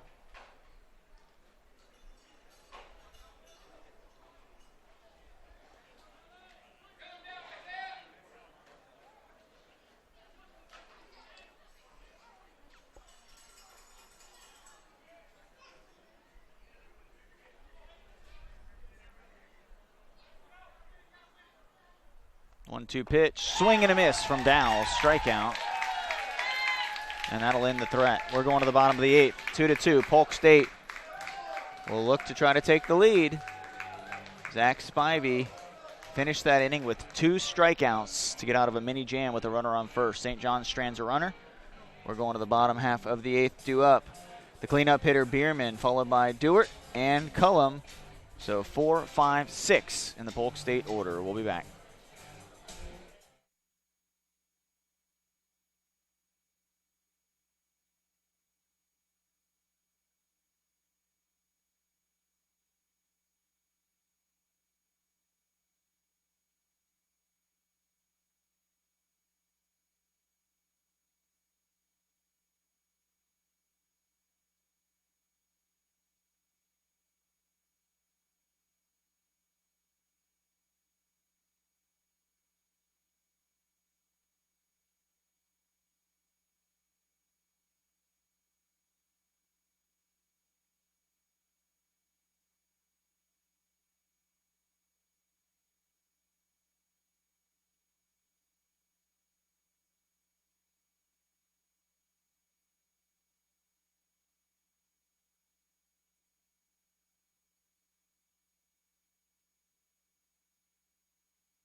First pitch strike from Ryan Ross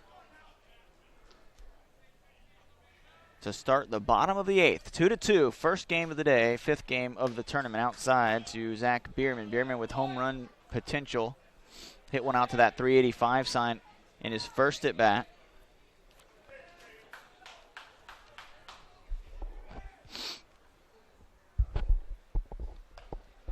Pitch low and away, now 2-1.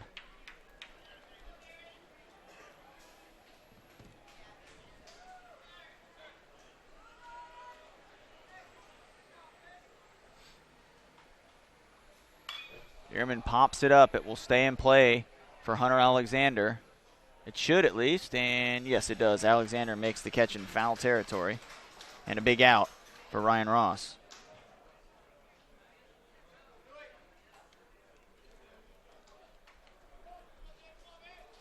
Brings up the left fielder, number 27, Zach Dewar.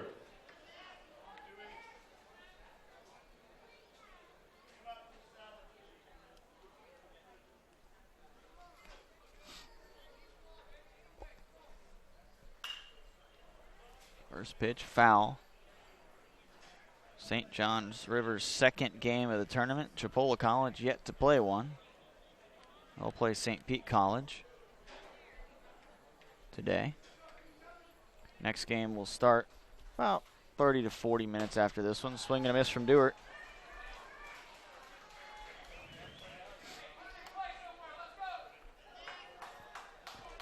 That will be the Chipola St. Pete game, and then at 4, Broward and Northwest Florida elimination game, followed by Central Florida, Eastern Florida elimination game. Outside, ball.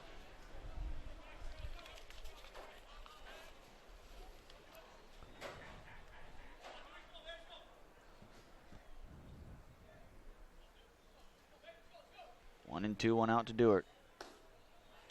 Breaking pitch outside.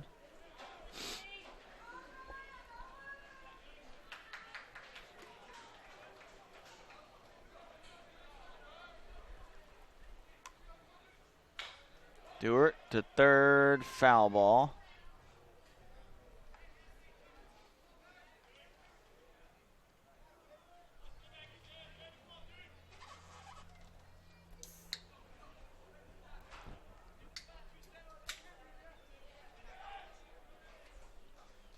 Dewart now 2-2.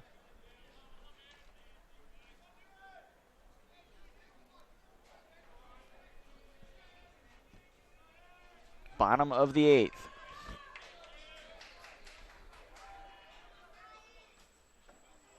That's down now, 3-2. So he works the count full. 2-2 game, you need base runners.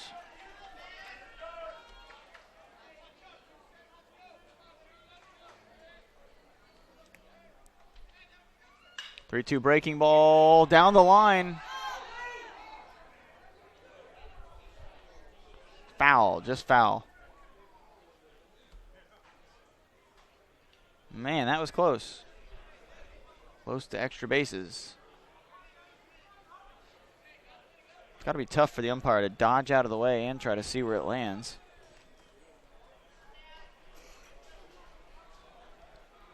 Dewart will step back in. It's Ryan Ross, who's come in and done very admirably out of the bullpen. The 4th pitcher of the day, and he throws him a breaking ball strikeout.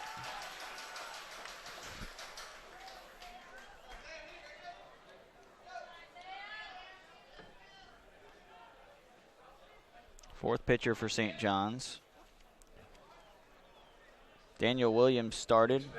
Vicasio, Andrew Vicasio came in relief of him. Then Pearson McMahon, and now, Ryan Ross, the sophomore lefty.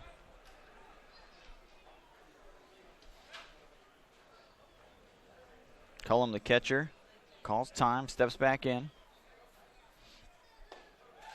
Cullum 0 for 3.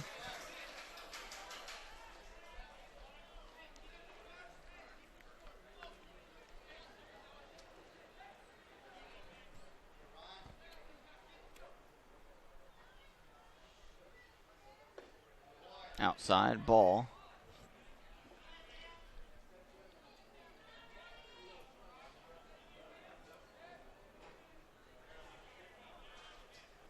One count, 2 outs, nobody on. Cullum, the catcher. Outside corner strike, 1-2.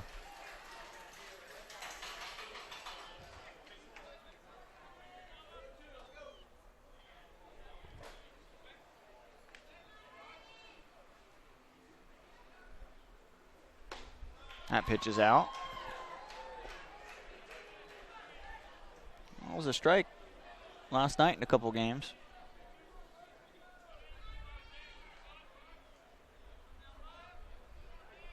Two. Breaking ball just gets a piece. Nice pitch by Ross. That's the same pitch he just struck out Dewart on. Tight spin to it. Late break. Dewart swing over it. McCullum able to get a piece.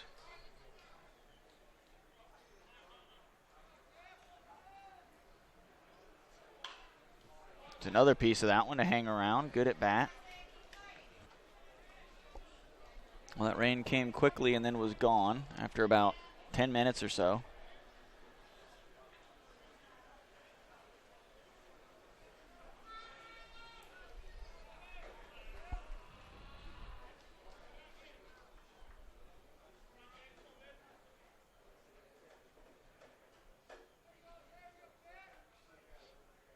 Breaking ball, outside corner, backdoored him, strike 3. Nice pitch by Ryan Ross. Great placement into the inning. We're going to the 9th tied up. Something's got to give. Who's it going to be? We'll find out when we come back.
back here at Hinley Field in Lakeland. First pitch of ball to the St. John's hitter. This is number 17, Cole Perry. He's in playing first base.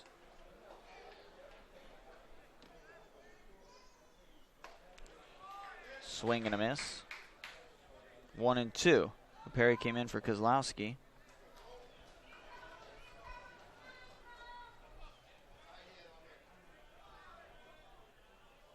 Cole Perry started yesterday, hit out of the 9-hole, went 0 for 4 with 3 strikeouts.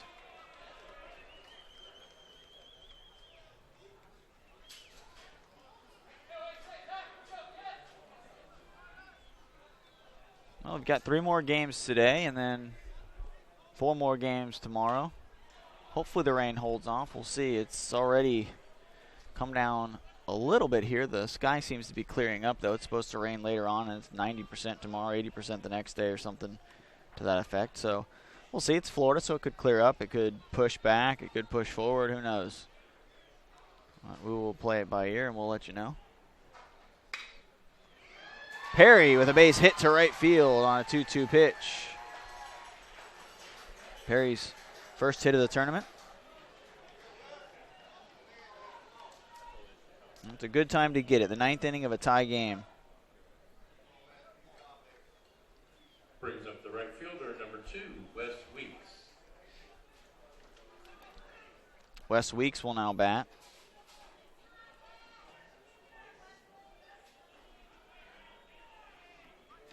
Weeks 1 for 3 with a single.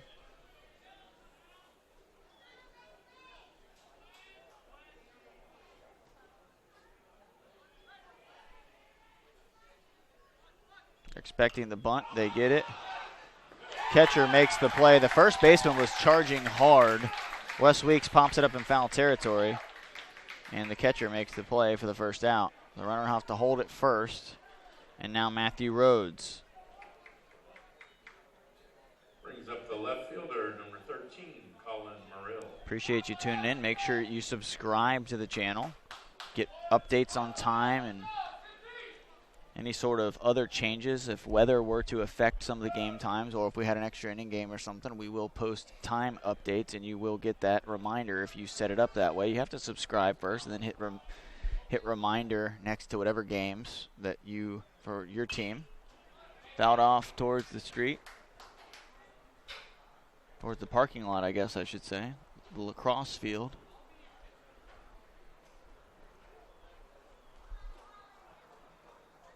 Well, it's been a good tournament so far. St. John's yesterday really lit the scoreboard up, won 11-1 over the defending national champions.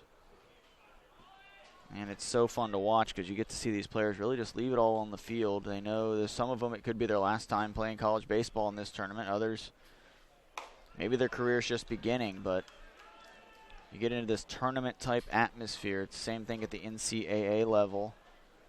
And especially when you get in the elimination games, win or go home, and you've got to leave it out there. And these guys every year do that. And it's a lot of fun to watch. Pitch down and in, good eye.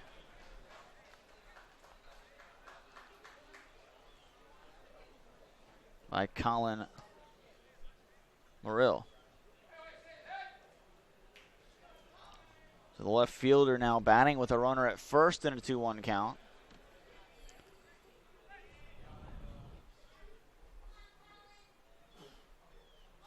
Morrill squares, pulls back, 3-1. Well, if he gets walked, he doesn't have to worry about trying to lay the bunt down. Zach Spivey still out there, conference pitcher of the year, still going strong in the 9th inning.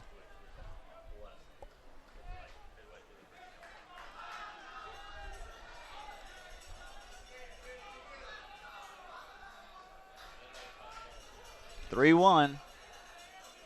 Big pitch. Runner goes. Tap to first. Steps on the bag. Well, the runner did move up in a scoring position, so now a 2-out hit. St. John's could take the lead. So the hit and run, effective.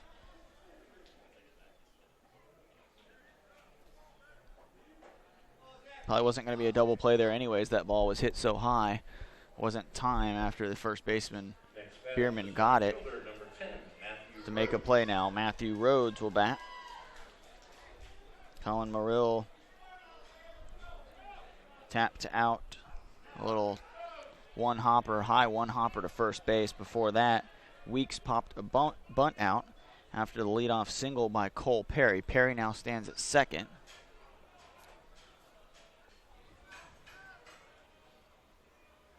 Wind blowing in from center. That one hit out into left field. They're going to send the runner. The throw comes in. Safe at home. St. John's River leads. Another 2-out hit for the Vikings. This time, Matthew Rhodes. And they have gotten it done with 2 outs. Every run has been with 2 outs this game for St. John's River.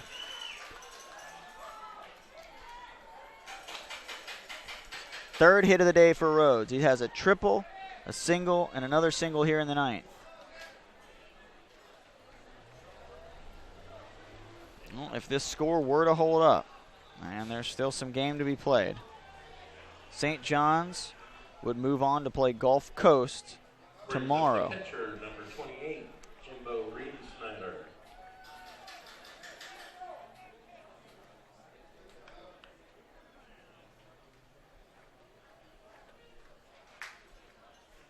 Looks like we might get a pitching change from Coach Al Corbeil. We'll take a break. We'll be back. St. John's has taken their first lead of the game, 3-2 here in the ninth. We'll be back.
Now into pitch for Polk State, number 26, Justin Tworek.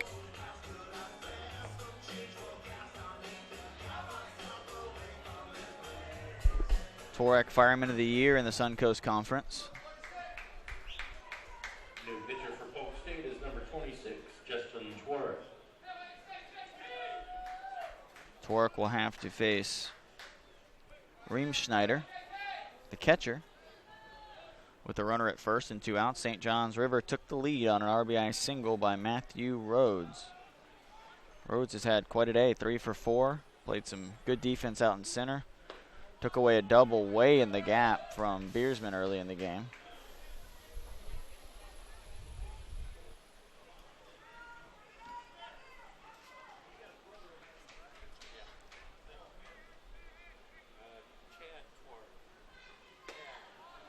Spins one up there for strike 2.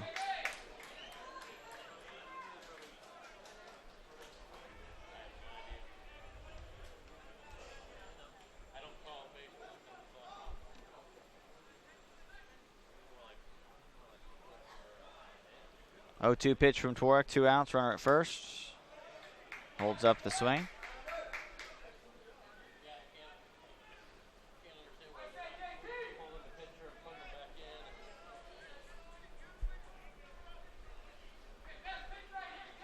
One, two from Twarek. To first. Bierman with the jump and just tall enough. That could have been a lot of trouble. It would have died in the shallow outfield. Runner would have been on third. But Bierman makes a nice play. Well, Polk State's got to come up with at least one to keep the game going. 2 would win it. We'll see what they've got when we come back. St. John's leads 3-2. We're headed to the bottom of the ninth. We'll see if closer Tyler Carr is on the mound. And yes, Tyler Carr, the closer for St. John's River, is out there. We'll be back. Carr on the mound, trying to hold a 1-run lead and send St. John's into the next round.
Designated hitter Cole Workin will lead off against closer Tyler Carr, looking for his 14th save. He has 13 saves and 9 wins out of the bullpen. Those are some impressive numbers. First pitch strike. And Carr can bring it. He also strikes out a lot of batters. 50 in 41 innings, 39 hits, 17 runs, 15 earned, 11 walks, 255 batting average against. Swing and a miss by Workin. 2 up, Galley and Frey, 8-9 in the lineup.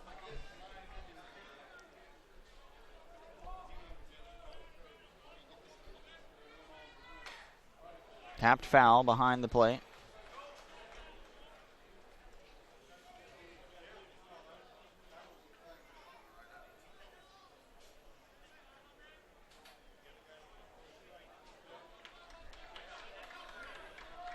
Oh, 2.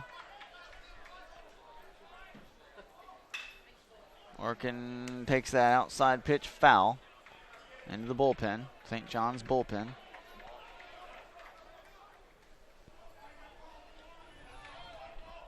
Been a great game, pitcher's duel. St. John's with 10 hits, Polk with just 4. St. John's has come up with a big 2-out hit, scored all 3 of their runs with 2 outs. Workin has the right idea going with that outside pitch.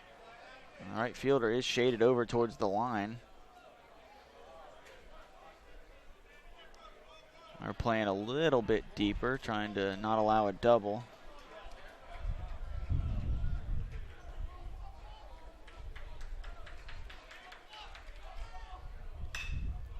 Workin foul, almost caught by Perry. Timed his jump right. The ball was just a little bit too high for him. Bierman made an outstretched play last inning at first base.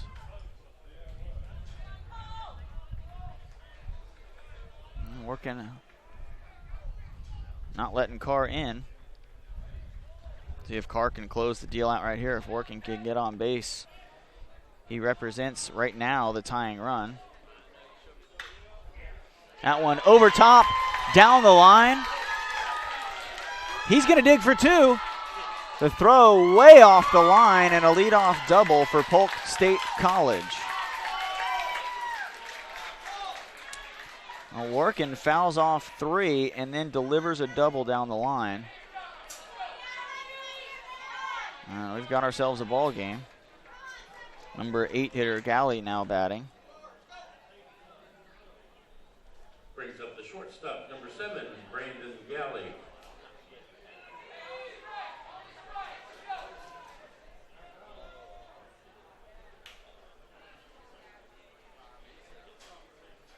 I have a conference at the mound with Coach Jones. He's not going to take him out. It is his closer.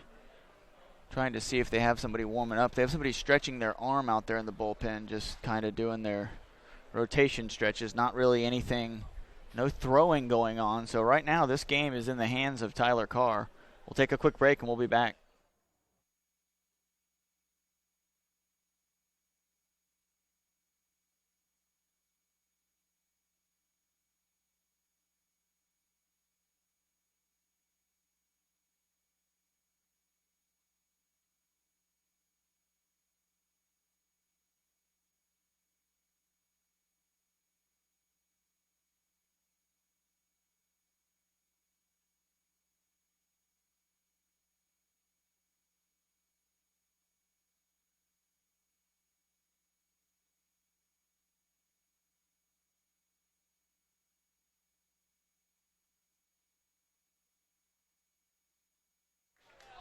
Tying run at second, 8-9 hitters due up. Galley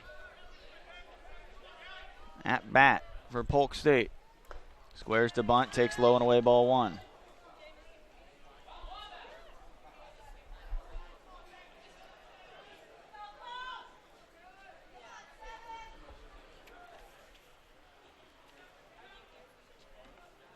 Brandon Galley, the shortstop.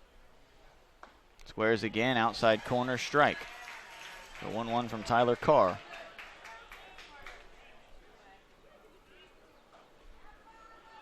Again, Carr 9-1, 30 appearances, 1 game started, 13 saves, 50 strikeouts in 41 innings.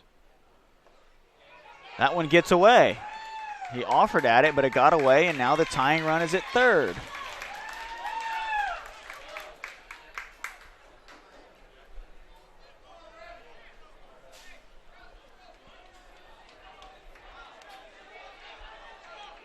Well, the coach agrees with you, Sarah, that he pulled the bat back and didn't offer. I thought he offered at it, but, it was tough to see from here from behind. But the umpire said he did offer the bunt.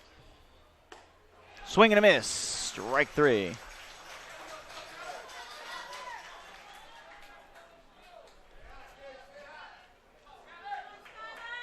Next batter for your Eagles is the center fielder, number 1, Skylar Frey.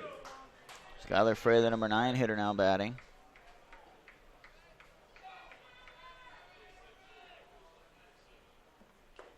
Swing and a miss. The ball down. Good spot. Infield is in to try to cut that run off.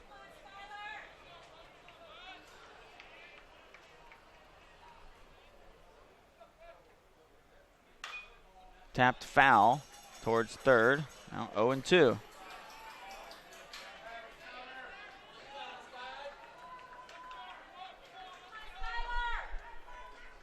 We saw the replay. It did look like he offered at it. He tried to pull the bat back, but probably a little bit late. 0-2, 1 out. Outside for the first ball. Tying run stands on third. Cole Workin, the designated hitter. He doubled to start the inning. That ball hit up over shortstop. Owens gets the out, but a tie ball game. So the job done by the number 9 hitter, Frey.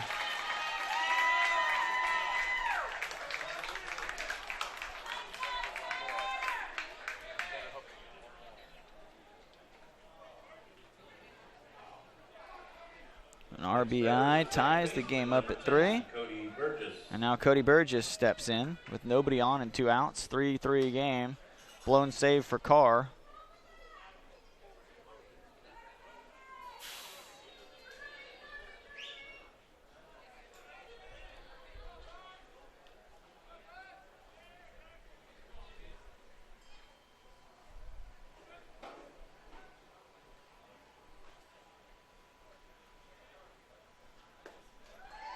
That one's in there for a strike to even the count. Burgess, 349 hitter, just 1 home run, so maybe not a threat to end this game with 1 swing. But if he can get on base, he can run. That one to Owens, takes it nicely on the second hop, throws over into the inning. We're going to extras. Free baseball. We're headed to the 10th. Polk State and St. John's tied up at 3. Both teams scored a run in the 9th. Stay right where you're at. You're watching the FCSAA tournament right here on YouTube.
Well, St. John starts where they want to be with Omar Vieman leading off.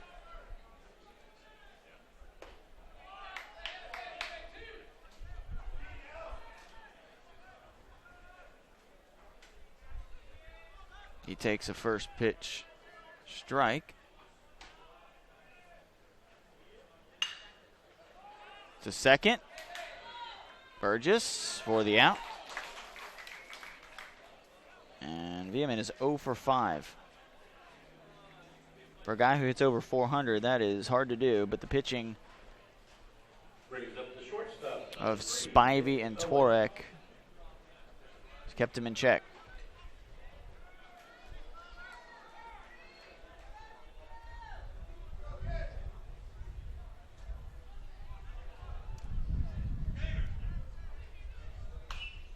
Owens pops up. It should get out of play. It will.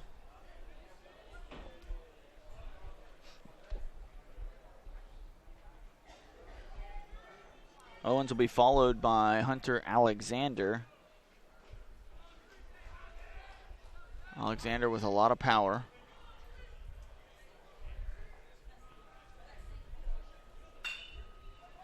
To short.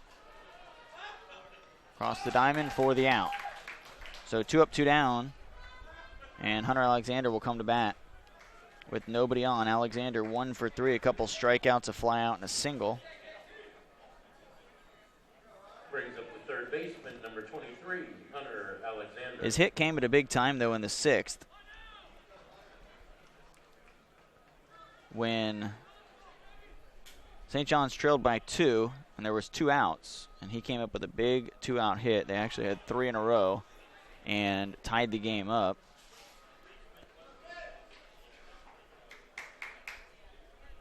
So that 1 for 4 looks a little bit better when you put it in that perspective.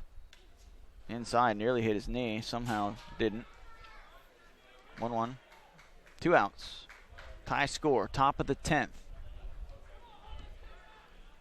Second extra inning game of the tournament so far. The other one ended in 10 innings. Sweeping breaking ball outside, 2-1.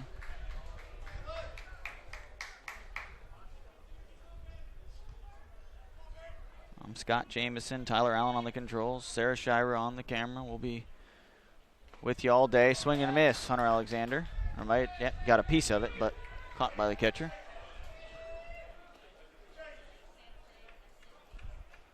St. Pete and Chipola will be 30 to 40 minutes after this game. St. Pete beat Central Florida yesterday, 3-2 in extras. Pitch is down, now 3-2.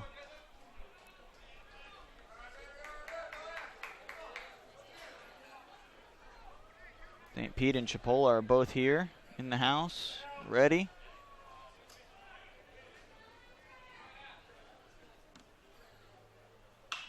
Hit hard to third base, but nice play over there by the third baseman, Jason Gomez. Polk, chance to win it. The bottom of the 10th, 1 run would do it. We'll see if they can get that run across or if we're going to have an 11th inning. We'll be back right after this. You're watching the FCSAA tournament on YouTube.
Joe Strzelecki will lead off for Polk State. Down the third base line, gloved.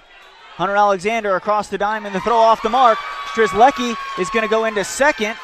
He's going to dig for third. Like I said, there's a lot of space over there. Strzelecki head first into third base. Hunter Alexander's throw was off the mark. It's going to be a base hit and then an error. And are they going to say that it... They may say that it went out of play. No, they're not going to say that. It looked like it for a second. They were saying it maybe was out of play and they were going to send him back to second base. But it appears as though... I think the Chipola player, or not, I just saw Chipola walk by, not Chipola, St. John's River player threw his hands up trying to say that the ball was out of play. And hey, you know what?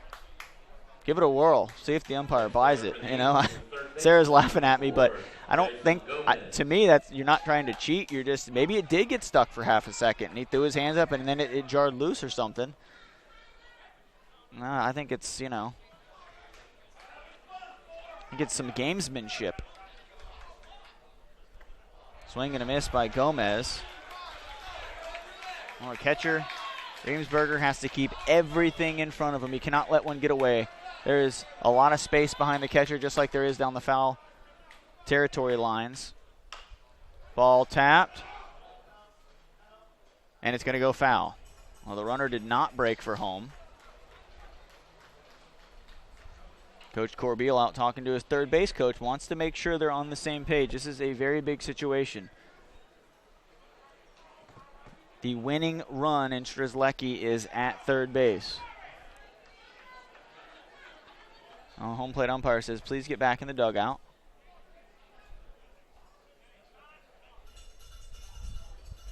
They're going to pinch run at third base. I think Coach Corbeil, Strzelecki got the hit, but I don't think he liked that he didn't break for home on that high chopper. And he's putting some speed out on the base paths. Now running at third 5, Kaylor Kulina. Kaylor Kulina.